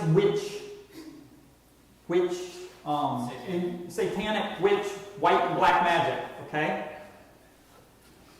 And he was raised there by demons. Okay? You got the picture, right? Satan actually himself would come and visit him several times a year, and he was told to call him by Father. On his birthday. Yeah. Yeah. So, what's interesting is, he was the protege, he was the one that was, he witnessed his first, they took him through a human sacrifice at age 2. Now, think about it. Age 2, well, no, there's nothing. But he said, because they trained him thus, his mind at age 2 was that of a 10-year-old. Why? Guess what? This is telling.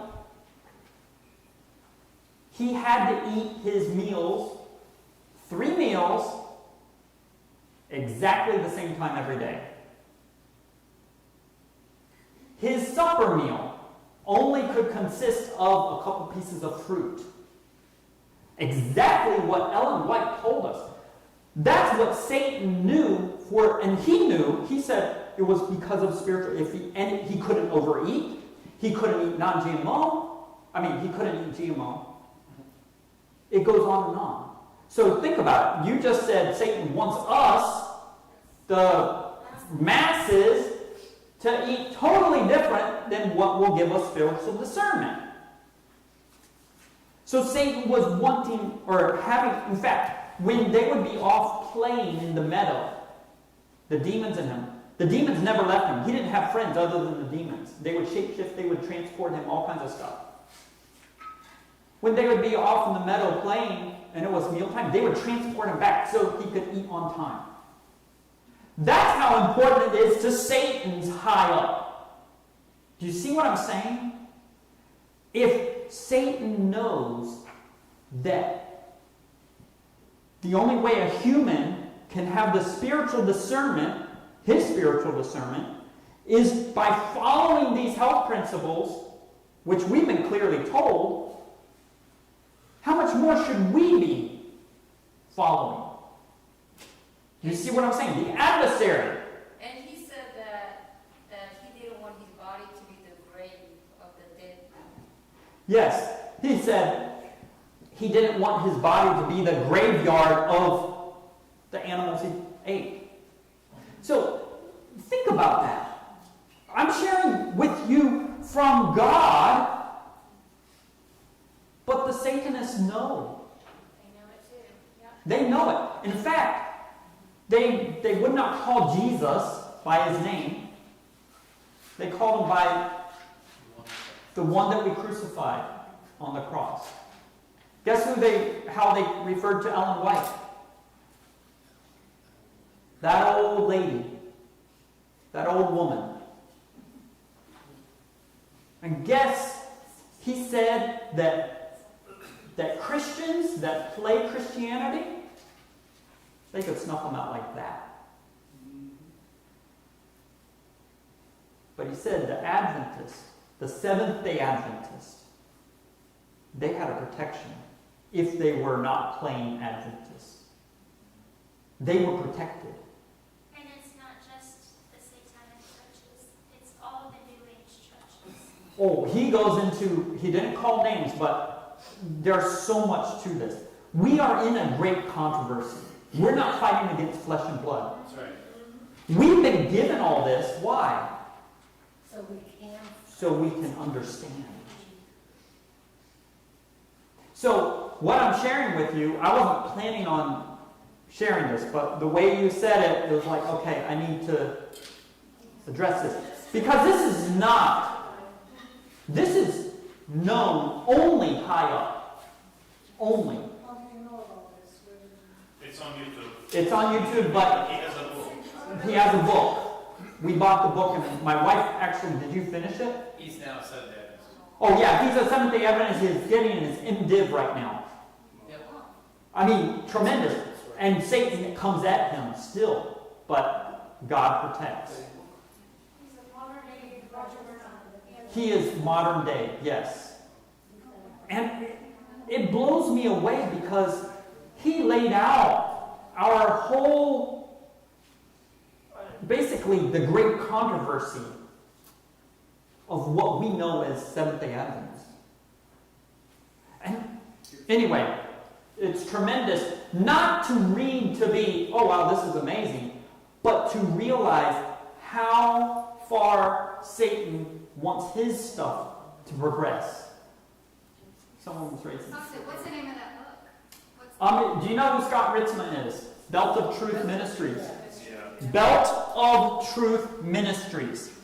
If you go to his website or go to his YouTube, you will see ex-Satanist interview or something like that. I'll send it to you. I've got it. I'll send it to you and I'll send it Yes. to you. David, I was going to say that, I've met a lot of Christians that just love to eat. There's an old saying, is you either live to eat or eat to live, right? I think you were alluding to that earlier. But so many are in this trap of just eating and eating and eating. In addition to that, I grew up around people here in Georgia that just love to hunt, love to kill innocent animals for food, and they take such pleasure in that, and then they go to church. And it's this thing where you see their inability to really have that spiritual connection, not only because of their diet, and I think they're somewhat possessed, they just can't get out of this cycle, and they see nothing wrong with it, and even seen some that question their faith because they have health issues, and they start wondering, why me, when they're obviously doing it to themselves, and they don't take the time to understand the health message that's in the Bible, and following it, and being mentally strong, because your faith can be weakened quickly when you are consumed with this desire to eat. And you can't get out of that cycle, and when you get challenged, you'll trip up. I've witnessed that over the years with friends that I've talked to and their challenges, and it's interesting to me that so many Christians just fall into the trap. They're either taking medications or they have a bad diet, they're obese, and they're suffering, and it's tough to see.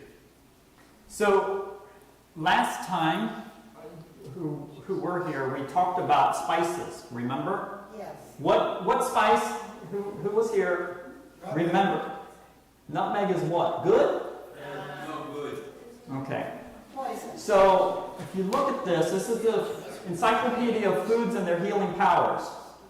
These are the spices that you want to stay away from. Cinnamon. Huh? What's cinnamon? You already lost half the crowd, baby.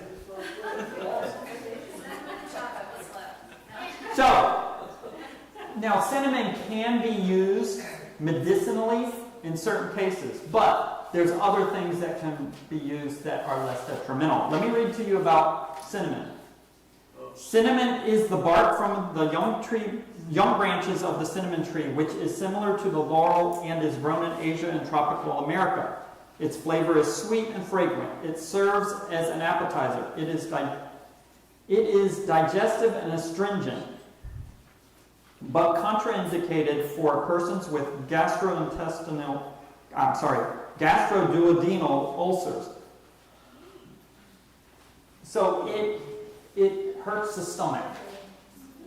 Okay? You just know that. I'm just reading. Just destroy a good time. I can't help it. That's my cinnamon.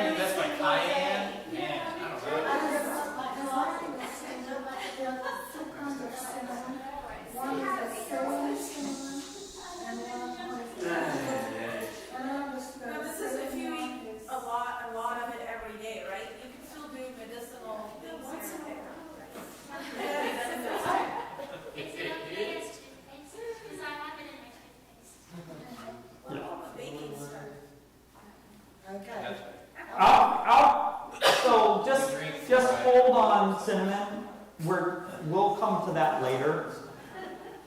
Nutmeg. Remember I said about nutmeg? Nutmeg contains nutmeg and mace. Because they're mace. I don't. Mace is actually worse than nutmeg. But the use of nutmeg and mace is not recommended. They contain the toxic alkaloid myristicin, whose narcotic effect depresses the central nervous system. These are possibly the two spices with the most serious health effects. They can cause death. Now, that really is a true statement. Yeah. A lot more quick. No, it's very rapid. So, I told you about stroke before, didn't I? Yeah.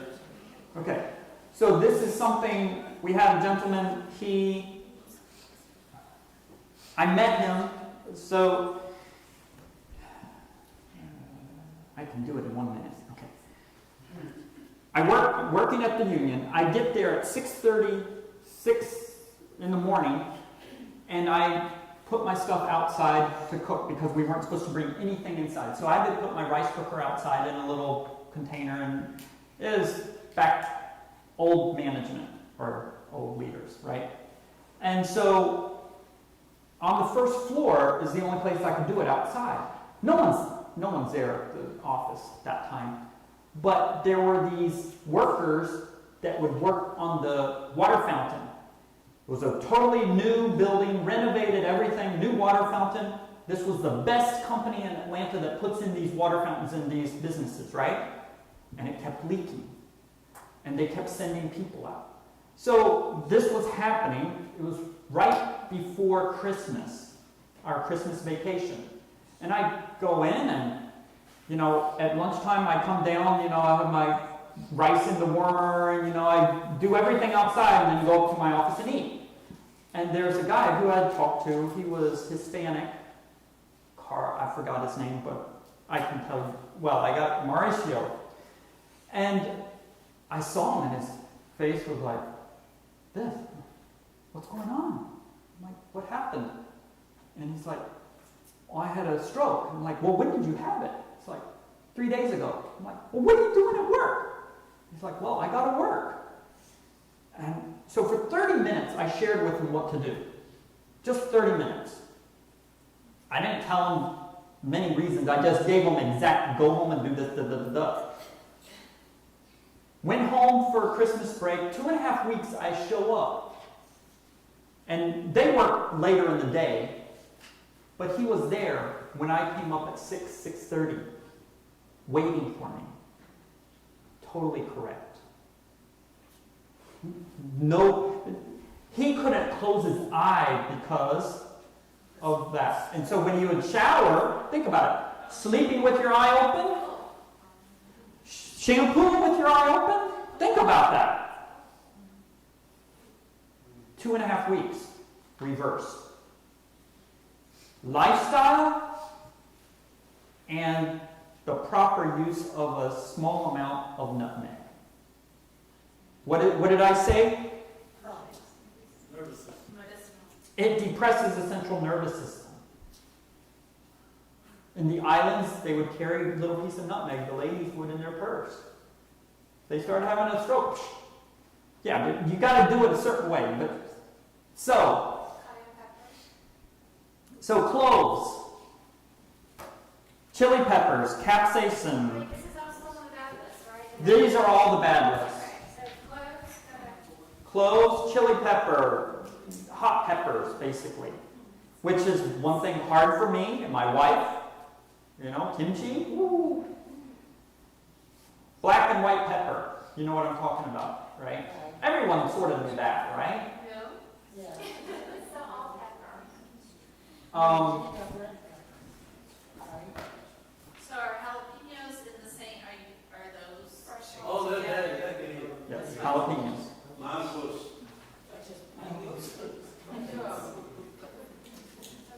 Now, curry. What? Curry. Yeah, there's up to 14 ingredients in there. You have to make your own. You can make your own. But you got to use the right ingredients. I know where curry comes from. Yeah, you have to make your own. So curry is a pigment sauce typically of India made up of pepper, ginger, clove, nutmeg, turmeric, and up to 14 ingredients. Well, obviously you just heard a couple things, right? Is turmeric good? Yeah. I had some today. Mustard. No good. No good. Ketchup. These are what we are calling condiments. That's what Ellen White went into, condiments. Okay, ketchup. Why is ketchup bad? Tomato, vinegar, sugar, and a variety of spices sometimes. It's quite indigestible and is inadvisable from a dietary standpoint. Tabasco sauce. Well, that's sort of understood, right? Worcester sauce. It has anchovy. Okay, now I'm going to throw out a couple things. Vanilla. Since you put chocolate on the list, you might as well put vanilla too. Well, here's the thing. The way they make vanilla, you have to get the pure. Because it actually promotes choleresis, which is an increase of bile secretion, which will increase your cholesterol. Ginger. So wait. Wait. I felt like you said it's good and bad. So It acts as a stimulant because it promotes choleresis, which is an increase of bile secretion. So you have to get the pure. but if you get pure, Yeah, you can use it.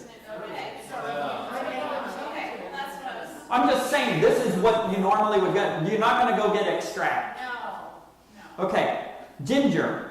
Now, caveat to ginger. Turmeric and ginger are in the same family. Ginger, if eaten in large amounts, it produces gastritis. It should be avoided in cases of gastroduodenal ulcers. In large amounts. Yeah. So you have to be careful if you have stomach issues, is what it's saying here. Turmeric is similar to ginger. So if you aren't able to handle it, if you burn a little, well then lay it off. You got to heal the gut first. Which book is this one? No, I have that, but is it one? Book 1, Okay. page 340. Okay. Then if you turn the page, these are what they call intense and or hot flavored spices. Those are no good. Okay? Now, Is Frank's Red Hot in there? yeah. Is it in there? It's spelled It's not in differently. there, so it must be all right.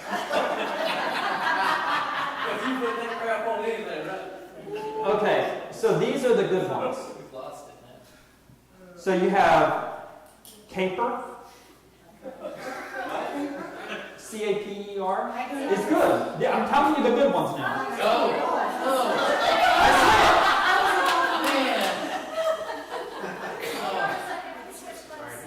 This is the good list. But remember, even good if you use too much is what? So everything in moderation. Dill is good. Coriander is good. These pickles? If you make them. Laurel leaves. Sage. Laurel leaves are good. From the Lord? It's, you might have to look up the genus or species name. Laurus nobilis.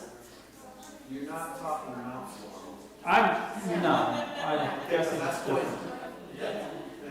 Sage. Sage is good. Rosemary is good. Parsley is good. Basil is good. Thyme is good. Oregano is good.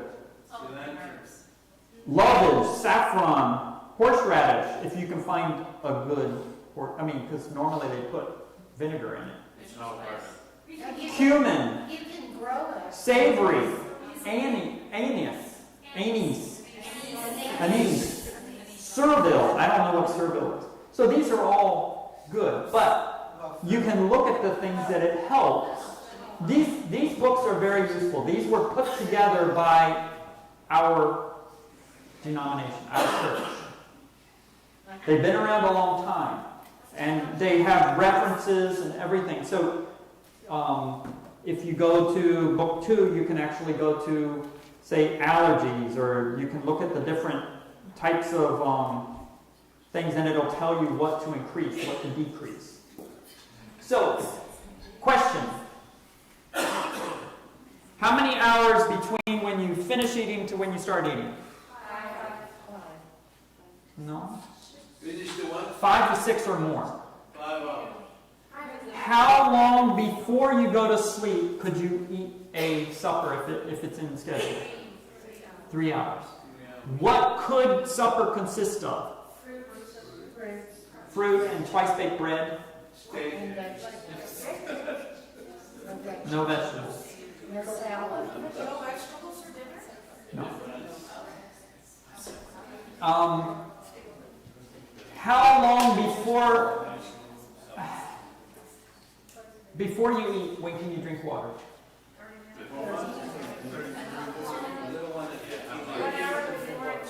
Little bit, 15 minutes. If you're going to drink juice, when are you going to take it? Well, let me ask you. When did they have juice? At a wedding, special occasions.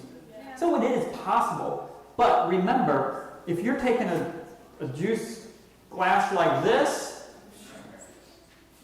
you're going to be hitting the system hard, right? And there's actually a lot of physiological things that happen when you just take juice like that, because you're not actually masticating. It's the sugar's hitting. But you can take some small juice. When would you do it? With the meal. Jesus took the juice and the bread at the same time. Yeah, but how much are you talking about? He doesn't say. Well, we've been told. Everything else is inference. We are only told that he took the juice, the wine and the bread. We're not told how much. So, Everything else is inference. but if I'm eating my fruit, so I'm taking juice, then eating fruit, then eating my meal. So because the liquids have to be separated from the solids before digestion can start. You want to take your juice about 10 minutes. Depends on how much. About 10 minutes before you start actually eating. So it has a little time to pull out. But if I was eating, say, grape juice and bread, and that's it, it's very possible that the bread's going to absorb but if I'm drinking a lot of juice, it ain't going to work. You see what I'm saying? So juice is possible. When would you take your vitamins? With the meal if it's possible. Yeah. When do you brush your teeth? I didn't tell you, did I? Well, when do you brush your teeth? The problem is they put sugars in their toothpaste, so it starts the digestive system the moment you... Well, maybe the brain actually learns that is not. But Tic Tacs, gum, all of those will stop the digestive system, and then you'll end up fermenting. Let's see. Let's see if we can get a couple of these done. Condiments, which we just covered. So when do we brush our teeth? Between your watermelon and your banana. No, at the end of the meal. We like walking around while we're brushing. You get to walk in. We floss then too. No, it's 15. So we just talked about some condiments. Okay? You can read through it. Condiments so frequently used, ruinous to digestion.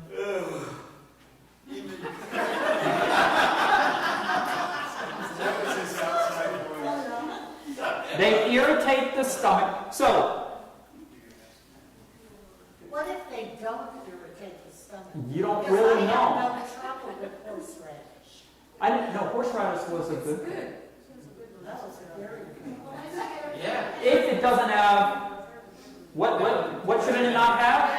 Vinegar. Now you just Or for alcohol. You just break it. Yeah, It makes it the sour cream. Patty's got a question. yes.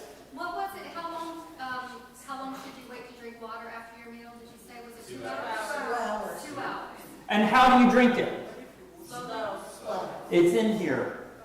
A Sip. couple gulps at a time, every 10 minutes or something. Well, if you down a whole bunch of water all at the same time, you ultimately, your body's not absorbing it, so. No. Yeah, it's basically you're just getting rid of the thirst, but you're not actually hydrating. So hydration happens slowly. Can I tell you a personal story? I used to have problems with my tonsils. I would get, I don't know how you call it when they get inflamed, Tonsillitis. whatever they're called. And I would take antibiotics to get rid of it. And the body got used to antibiotics and it wouldn't help. And I started drinking water. I would drink 2 liters at once, and it would go away immediately.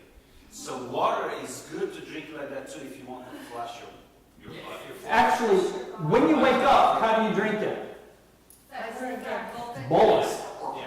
Because you're flushing the system, you're rinsing out the system, what all that your body has done through the night and getting rid of stuff. You said you were going to go over kind of a time schedule. Do you have it somewhere listed here where you're kind of listing all these? So I'm trying to go through it. So, We keep interrupting. But do we have it? Do you have like a handout? where you- no, you're all right. So you have to plan around your hardest day. Today is the hardest day for us, right? So the latest sort of you can start eating here is going to be 1 p.m.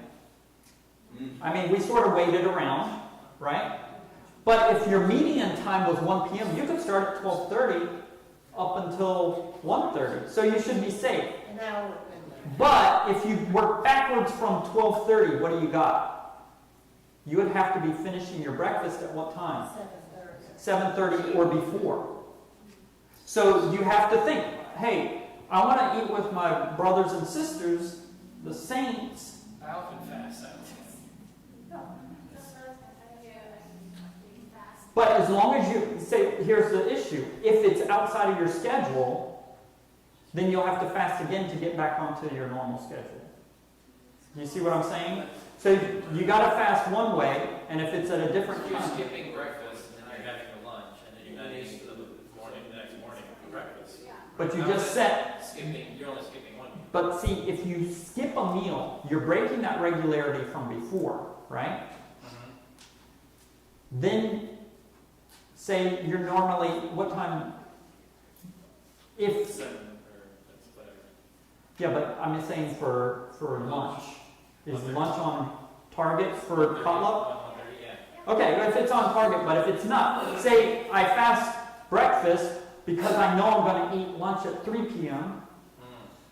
You see what I'm saying? But then the next day I want to be back on my normal schedule. You got to fast again to get back on your normal schedule. So when, like that Baptist lady, the way she had to do it, she had to fast going on to the new schedule and fast coming off of the new schedule onto the next schedule. So that's how the only way you can do that. You're talking about 24 hours fast, is that what you're talking about? If you're eating 2 meals. You can have 3 meals. If you're still on schedule. Well, that was I my don't next even have question. If you're doing 2 meals, technically you are fasting 24 hours. for a long time. It's intermittent fasting. So, Yeah. Yeah. yeah. So, But if you already eating 2 meals, you need to break that regularity. That's why if you're always eating 3 meals, yes, you can take away 1 meal and do that. But already if you're 2 meals planner, the regularity is 2 meals, so you have to break off 1. yeah. Okay, so David, I'm being really stupid at this. No. Okay, so I normally have my breakfast at 9 o'clock in the morning, okay? I luxuriate. I get up at 6 and I immediately go to the garden because it's not hot. So I'm in the garden until 8:30. And then I come in, I fix my breakfast, and then I eat from approximately 9 to 10, okay? Okay. I do not do my dinner until 4 o'clock, Okay. all right? So today, I had my breakfast in the car with my banana. At what time? That was at 9. Okay. And then I had lunch at 1. So I'm way ahead of the 4 o'clock. So now what do I do? Should I have What do y'all think? I think she should fast at 4 o'clock and then just wait out till tomorrow. Just wait 3 more hours. and then That's you the get- more for and you go to So sleep, start all don't over. eat it, I'm not eating it more. I'm eating 2 meals a day. No breakfast tomorrow morning. No, you breakfast tomorrow morning. No breakfast tomorrow morning. Then go back to 4 o'clock, You can't eat till 4. lunch. Show Yep. 4 o'clock And tomorrow. then, Okay. But you messed up this morning. You know why? Why? Why did it get messed up this morning? Still 5 hours. Midday. Not 5 hours. She wasn't on regularity. Now, if she skipped breakfast and ate lunch, Should be able to do breakfast. she would be, no, she would have to fast breakfast, but she could have eaten. So today, you actually ate too close together, which means you're going to ferment. No, because I had a banana. That's only in my stomach for 1 hour. I I was waiting for that. But I planned that. But is that regular? So remember, your body is on a circadian rhythm. But she said that she usually has breakfast at 9, and she had it this morning at 9 o'clock, so that was regular. Right, but the lunch wasn't The regular. lunch was. So that's where you have to think about, okay, I want to be regular always. If I'm going to change that regularity, I have to break that by fasting one of those regular meals. Okay. So the best thing would have been for you to not eat anything and just drink water. So like the pastor says, he fasts in the morning. How much clearer is your brain, your thinking? It's much better. Had she not had the banana, she would be okay? She'd be okay, but she'd have to fast tomorrow morning. Okay. Does that make sense? So my Good. Everyone understands this, right? Well, why does she have to skip breakfast tomorrow? So she just needs to skip the 4 o'clock today. No, I won't eat at 4. I've had, I know. I've But had 2 tomorrow you go meals. back to your regular time, right? Yeah, I'm confused at why she would. Why would she be? Because she made a new regularity today. But she's She's gonna skipping wake 4 up. o'clock. She's already skipping 4 o'clock. But the new regularity, you can't eat at 1 and 4. No, but she's. So she's not going to eat anymore. No, but then tomorrow she goes back to around 8, 9 o'clock. So she's going from 1:30 to 2 o'clock this afternoon. So what she did, Tomorrow morning. here's what she did. Normally she eats at 9 and 4, okay? She wanted to eat at 1:30 or 1 today, whatever time, right? So she fasted her breakfast at 9 so she could. She didn't fast. She had a banana. I'm saying this is what should have happened. So she should have fasted so she could have her lunch with us at 1 something. Then at 1 something, that's her new regularity. She just started a new regularity. So her body would want to have lunch at 1:30 tomorrow. Do you But see? it will break it again when Yeah, she when she starts. starts at Listen, 8:30. I think we do exactly what the Pharisees were doing. Yeah. Not at the camel, because the body, if you are regular, usually, and you miss one, nothing will happen. It's people that don't have any regularity. When we make such a big deal of one meal, I think we are scaring people away from what the good things that could be done. So when we deal with people that are on different schedules and they want to change their schedules, they have to fast a meal. So that's basically, you're just resetting your clock. So Tomorrow morning she could go back to 9 o'clock. so for me, if I wanted to eat a different time and I fasted one meal and I ate a different time, actually you can't eat as much as normal when you change your schedule. So like when we go to Korea or if I eat the normal amount, it's hard for me to adjust, my body to adjust to that new schedule. So when we go to Korea, our stomachs might feel a little funny, but our minds are clear. But if we eat the normal amount, man, it's a problem. Why? Because your body's trying to adjust. So our body's trying to adjust to something that it's not used to getting. Does that make sense?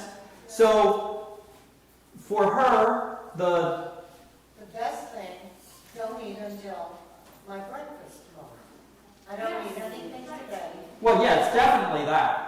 Well, that's what I was understanding But- you were saying not to do. No, and then I skip breakfast and I do my normal 4 p.m. meal. I was eating like a grizzly. When that tofu is a lot. I guess I'm processing, if you're eating early, you're not on your schedule. But you're saying ultimately when you do that, you're setting a new schedule.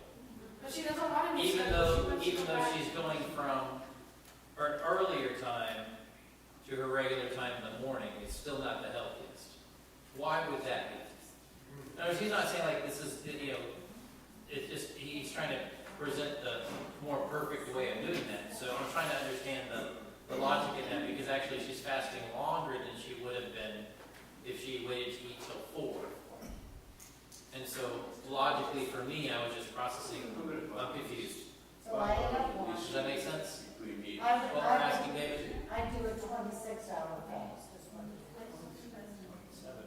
So, Which doesn't seem. So, You understand what you're asking? let me speak about this. Okay. Okay, the regularity, because we're doing everything regular, like you're doing 2 meals, so Right. this is optimal we're suggesting. I mean, if you want to just eat at that time on only Sabbath, that's okay. But what we experience, so if you eat always regular, whether you eat 2 meals, 3 meals, to break that regularity, you gotta skip some meals. Okay, then you're breaking it, and then you go to another one, and it accepts better. I'm not saying that's totally the best way. The best way is you always keep the regularity. But when you cannot avoid it, you do that. So since you're going off the track, it's better for your system to rest another fast, and then you accept it. And that's not optimal to do that, but if you want to keep your Sabbath meal the best way you can, in a different time, that's what we're suggesting. Okay. so there is a quote that says, many of us would do well to fast a couple meals a week. And that's, if the best is 2 meals a day, right? Right. And the best would be to fast a couple meals a day, a week. I have a handout if someone needed to leave.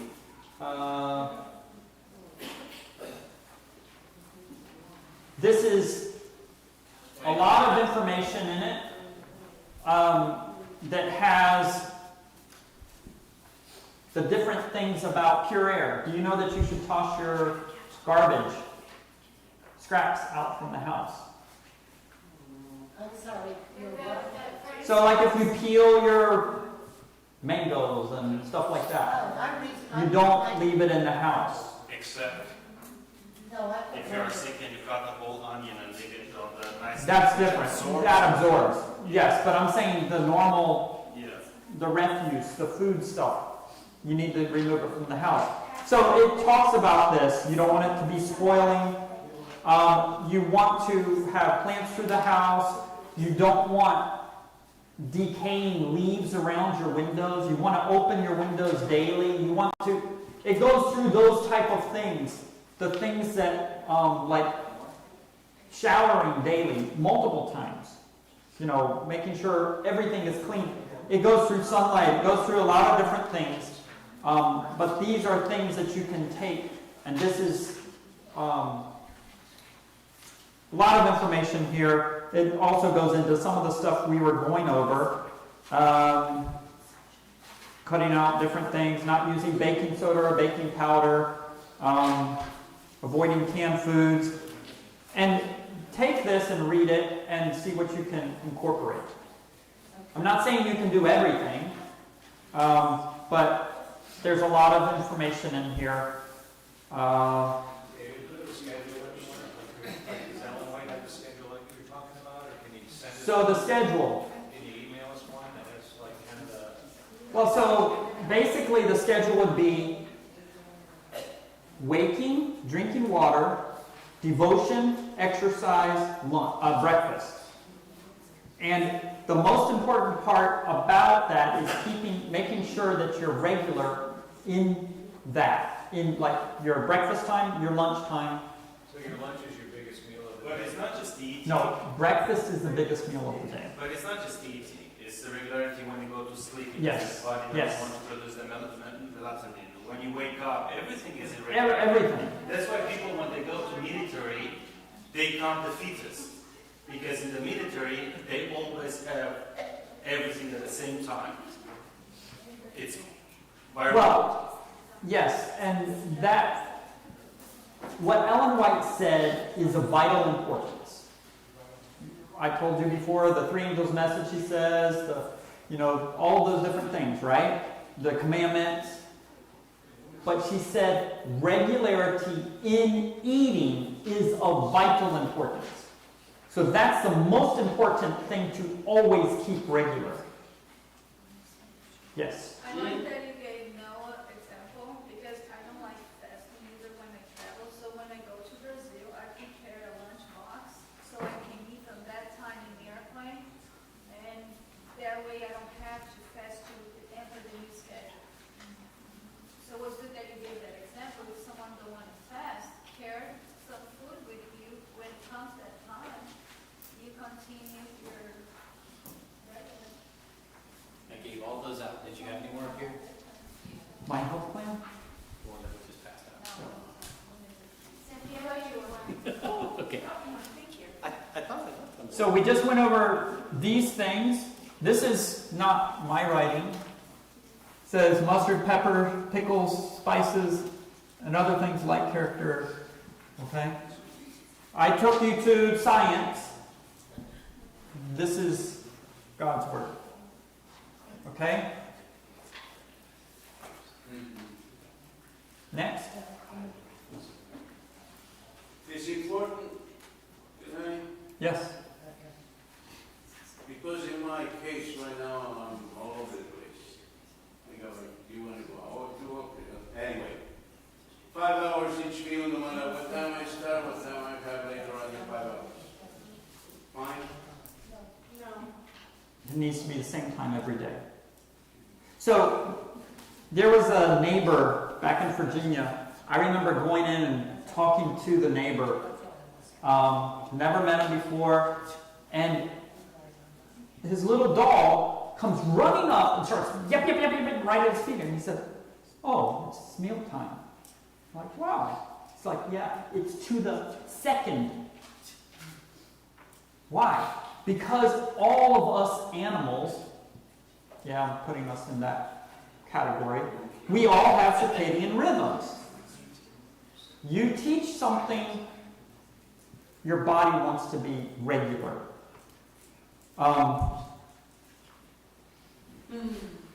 So this, I'm just giving you a little bit more. Salad, oil, and vinegar, good or bad? Okay.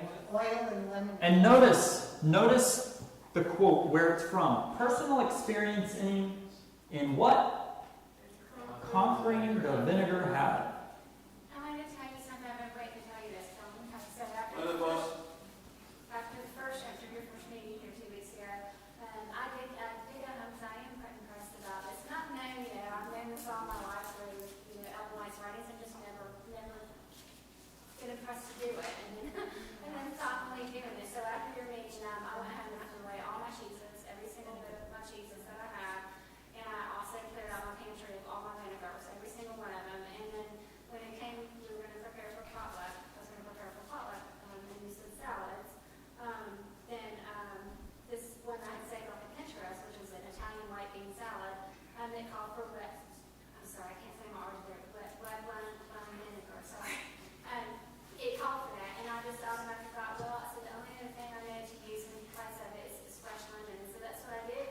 It tasted just fine. In fact, everybody said it tasted great, which made me feel so good, and it got all eaten up. So you didn't even miss the red wine vinegar in it. So I just want to thank you for these meetings, and I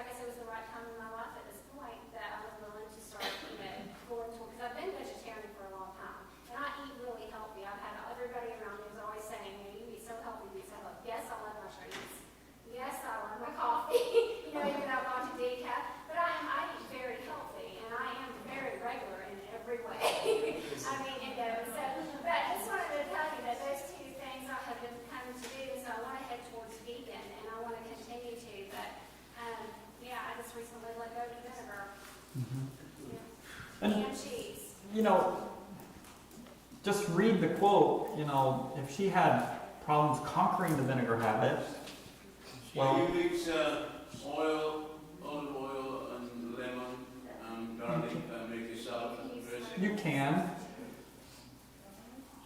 You can. Free oils is something we try to discourage. Olive oil? Free oils means it's been taken from it. So the best thing to do would be to get olives and blend them up, and because it's got everything in it. But it's 4:15. Well, we knew that this was not gonna be like. No, I can address this later, but it's best to put away the free oils. And that's what actually it says in here. Guess what fats? I told you about cholesterol, how it's done last time, did I? About what? Cholesterol, maybe I didn't. You did. Okay, Session number 3. Yes, next section. okay. Let's just see what, I use some salt. She has kids at home. Salt is good, but make sure you're getting the right kind. Remember I told you The sea salt that comes from Saltworks, Saltworks. which is Ancient Ocean's pink Himalayan salt. It's got high heavy metals, lead. And all pink salts except that one does not. Okay, you know that one, right? Everyone's heard that. That's what impressed me to get at the cheese is where the way she put it, that cheese should never be eaten.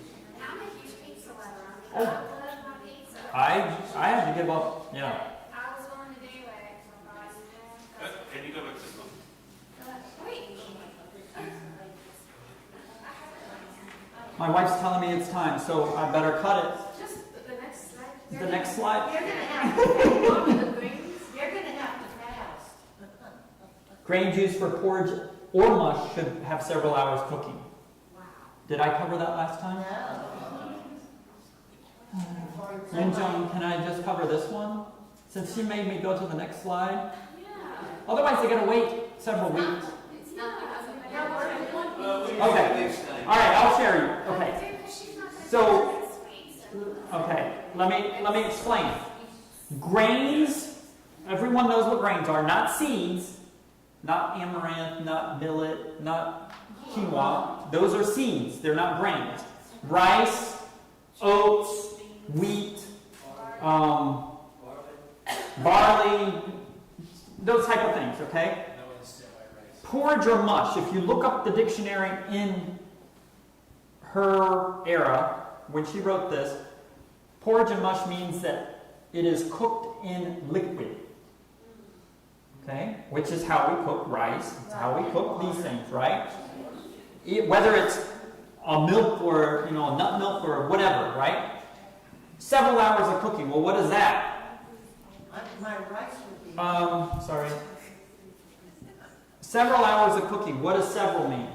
If you look at the dictionary again, it's more than 2. But if you're pressure cooking, doesn't that already expedite the...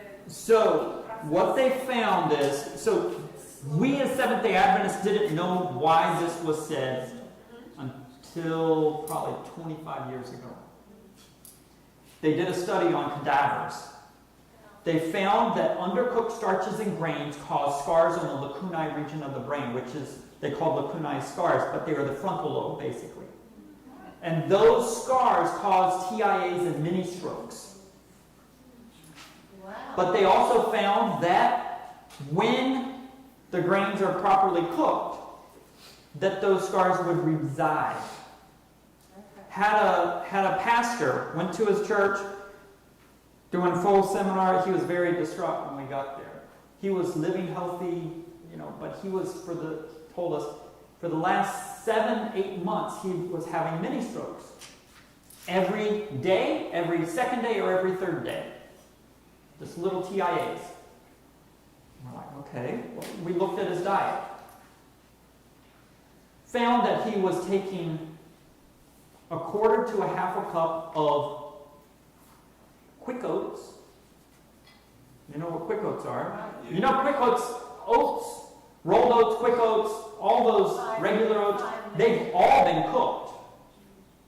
They've been flash steamed, according to the manufacturers, between 15 and 50 minutes from our research. He was taking a quarter to a half a cup and putting it in his smoothie. It was a healthy smoothie. And eating that. So we counseled him how to dextrinize his oats. Dextrinization, I think it might be in here. Dextrinization, you would take you take your oats. We like to get organic oats because of all the glyphosate and all that. Dump it on a cookie sheet. Put it in the oven about 190 to 200, depends on your oven, for 3 hours. That's several. I mean, you could do it a little less, right? But then they're ready. After it cools, they don't change color or anything. So you take the grain, not the oats, or the grain. You could do even rice like this, and then you could cook it quickly. Yes. In fact, I did steel cut oats this week. I had some, and I put them on the cookie sheet, 3 hours, and I just had it finished in the morning by the time, because otherwise the oven beeps. So I had it finished at our wake-up time. So what that does is it cooks the starches, and then once it cools, you put it back in and mark baked or dextrinized or whatever. Then you can prepare that any way you want. So we shared with this pastor. 2 years later, we ran into him. He hadn't had one more mini stroke since. So whenever I sit down, and let me tell you, it's happened multiple times, when they come to me and they're saying, yeah, I have these TIAs or whatever, I'll look and I will always find grains that are undercooked like that.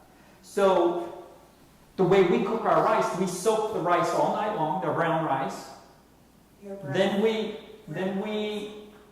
actually mix brown and sweet brown. And a little bit of black or wild. We'll soak it all. And she'll put in Job's tear, she'll put in millet, she'll put in sorghum, and let it soak overnight, 12 hours, and then rinse it good and put it in the rice cooker. Our rice cooker keeps it hot after it cooks it, which is sufficient. The temperature is sufficient to cook those starches. Does that make sense? So if you wanted to, you could do the rice for 3 hours in the oven, and then you could cook it in the 30 minutes before you eat. Because I want to make it mushy. Like you cook it, that one's going to be really mushy, right? It's not really cooking. It cooks. No, you mean in the oven? No, if I were to put my brown rice in water on top of the stove. You could turn it to just simmer. It's possible. It would be awful. Yeah, it would be totally mushy. It's possible, but if you dextrinize it, you could do that. But the reason why we soak it is because we're increasing the phytase to counteract the phytic acid. And if you remember reading, the phytic acid will actually cause issues with depletion of nutrients in the body. So you have to be balanced in that. But we just use a rice cooker. Basically, all rice cookers, they'll have the keep warm function and automatically switch over to keep warm for up to 10, 12 hours. But we got ours, and it's got a titanium ceramic thing. We got it off Amazon for $30-some. And they're small, so it's very useful for 1 to 2 people. Because we'll do that every time. Which is really nice. But when my kids come home, then we use the bigger one. Which we have a stainless steel one, and we also have a ceramic one. Because we try not to use Teflon. Okay, so that was that. Does anyone have questions about this? Now, so if I'm making oatmeal cookies, do I go to dextrinize? Yes. What if I'm making granola? Yes, Colette. No, because. Granola, I cook 12 hours, so, Or you could, yeah, I mean, we mix it all and we put it in the oven, we let it stay in the oven all night, so it's fine. I want to tell you a story that I heard at M7. When we visited M7, there was nobody there, and there was this pastor. He was telling us that on Friday they would cook the food, and they would put it in a special box that they made that was insulated, and they would put it hot, and the food would still stay hot over Friday night, and Saturday they wouldn't have to warm it up. It was already still cooking like a slow cooker. It was just. You could cook your grains, your steel cut oats, in a slow cooker overnight. You're not going to want to do that with oatmeal. You're going to have glue. I mean, you know what I'm saying. You can, some of the grains. Now, if I'm going to grind it into flour, do I need to do that? Because it breaks apart all of the protection, everything apart. So you don't have to cook it for several hours. Does that make sense? Yes? So, granola, we normally mix it all and put it in the oven overnight at 200 or 190 all night long until it's dry. And then we can eat it. Is this cooking all the nutrients that's in the grain? No, No. because it's at such a low temperature. Yeah. You're almost dehydrated. Yeah. It's at 190. Well, with the granola, do you still have to cook it afterwards, or you just No. you eat it? You just oat all night long at 190, 195, something like that. Well, we'll start out, we'll put it at 200 and then reduce it down overnight. And it usually takes a good 12 hours. Okay, I'm not going to go another slide. That's right. Any other questions? So we're going to have the next one whenever we get it in the schedule. Yeah, I was going to say, so the second Sabbath of July is actually, we're going to go to the last day events here out of town as well. And then the 19th, we have a speaker with an afternoon. Right. Remember, one So I afternoon. believe it wouldn't be until August. Yeah. And I have Probably. we'll let it be next. So, Are we next But it's typically on the second No. or fourth Sabbath. we have a special speaker next Sabbath and afternoon. It's on the 1888 message. Right. Okay. So, 4th of July? So will we have potluck? yes, there will be potluck next Sabbath. I believe that's correct. Who's coming? James Bowden. We'll have another. I'll share with you But later. then the Sabbath after that, what I was saying is the Sabbath after that is the second Sabbath. We are having our fellowship meal, and we're having last day events. Yes, we won't be here, we'll be at DC Right. session. Is he from the 1888? Yeah. I don't know if he's from the committee, but he's from up around Appleton or up that way. So, No. Kayleen, what? No. That's Stephen Bob. The newsletter had the help seminar. Yes, but that was incorrect. Yeah. The news, I noticed that too, and I'm like, oh, okay, we'll do it next week too, but then I realized it was Yeah, it was just a mistake. a mistake. So it'll be August. So, Right. The idea is, do your best to get a schedule. Okay? You will notice, if you go off of schedule, then your body tells you pretty quickly. Like if you're on schedule for 4 days and drinking your water and nothing between meals and all this, you will notice quickly if you miss schedule or you do something. So this is what we would call intermittent fasting. So we've been intermittent fasting since 2008. Okay? Do your best to do that and bring keep a log on different, if you're dealing with blood pressure or different things, write down morning and evening. When you wake up, when you go to sleep. Your weight. Check that every several days. Just so that you have a journal. Because your testimony, you point back to your journal, it's solid. We don't always remember what happened. So, Pastor, would you close us out in prayer? Absolutely. Yeah. You want to stand? You've been sitting a very long time. Every hour we should be standing. I get to walk around and you did not. Let's bow our heads. Heavenly Father, Lord, you're an awesome God and Savior, and Lord, you're the creator of every single one of us. Every little cell in our bodies, you had a hand in that. And so, Lord, as you have shared with us how we can do better, how we can treat our bodies as the temple where you desire to reside in a way that would bring honor and glory to you, I pray, Lord, that you will empower us to do that. Help us to search out, ask the right questions, and start with making sure that we're on a regular schedule. And that, Lord, as we make some of these different things, that we aren't discouraged because we failed a little bit here and there, but that we are on the road to progress, and that we are continuing to get better and better in this way so we can serve you in the best way possible.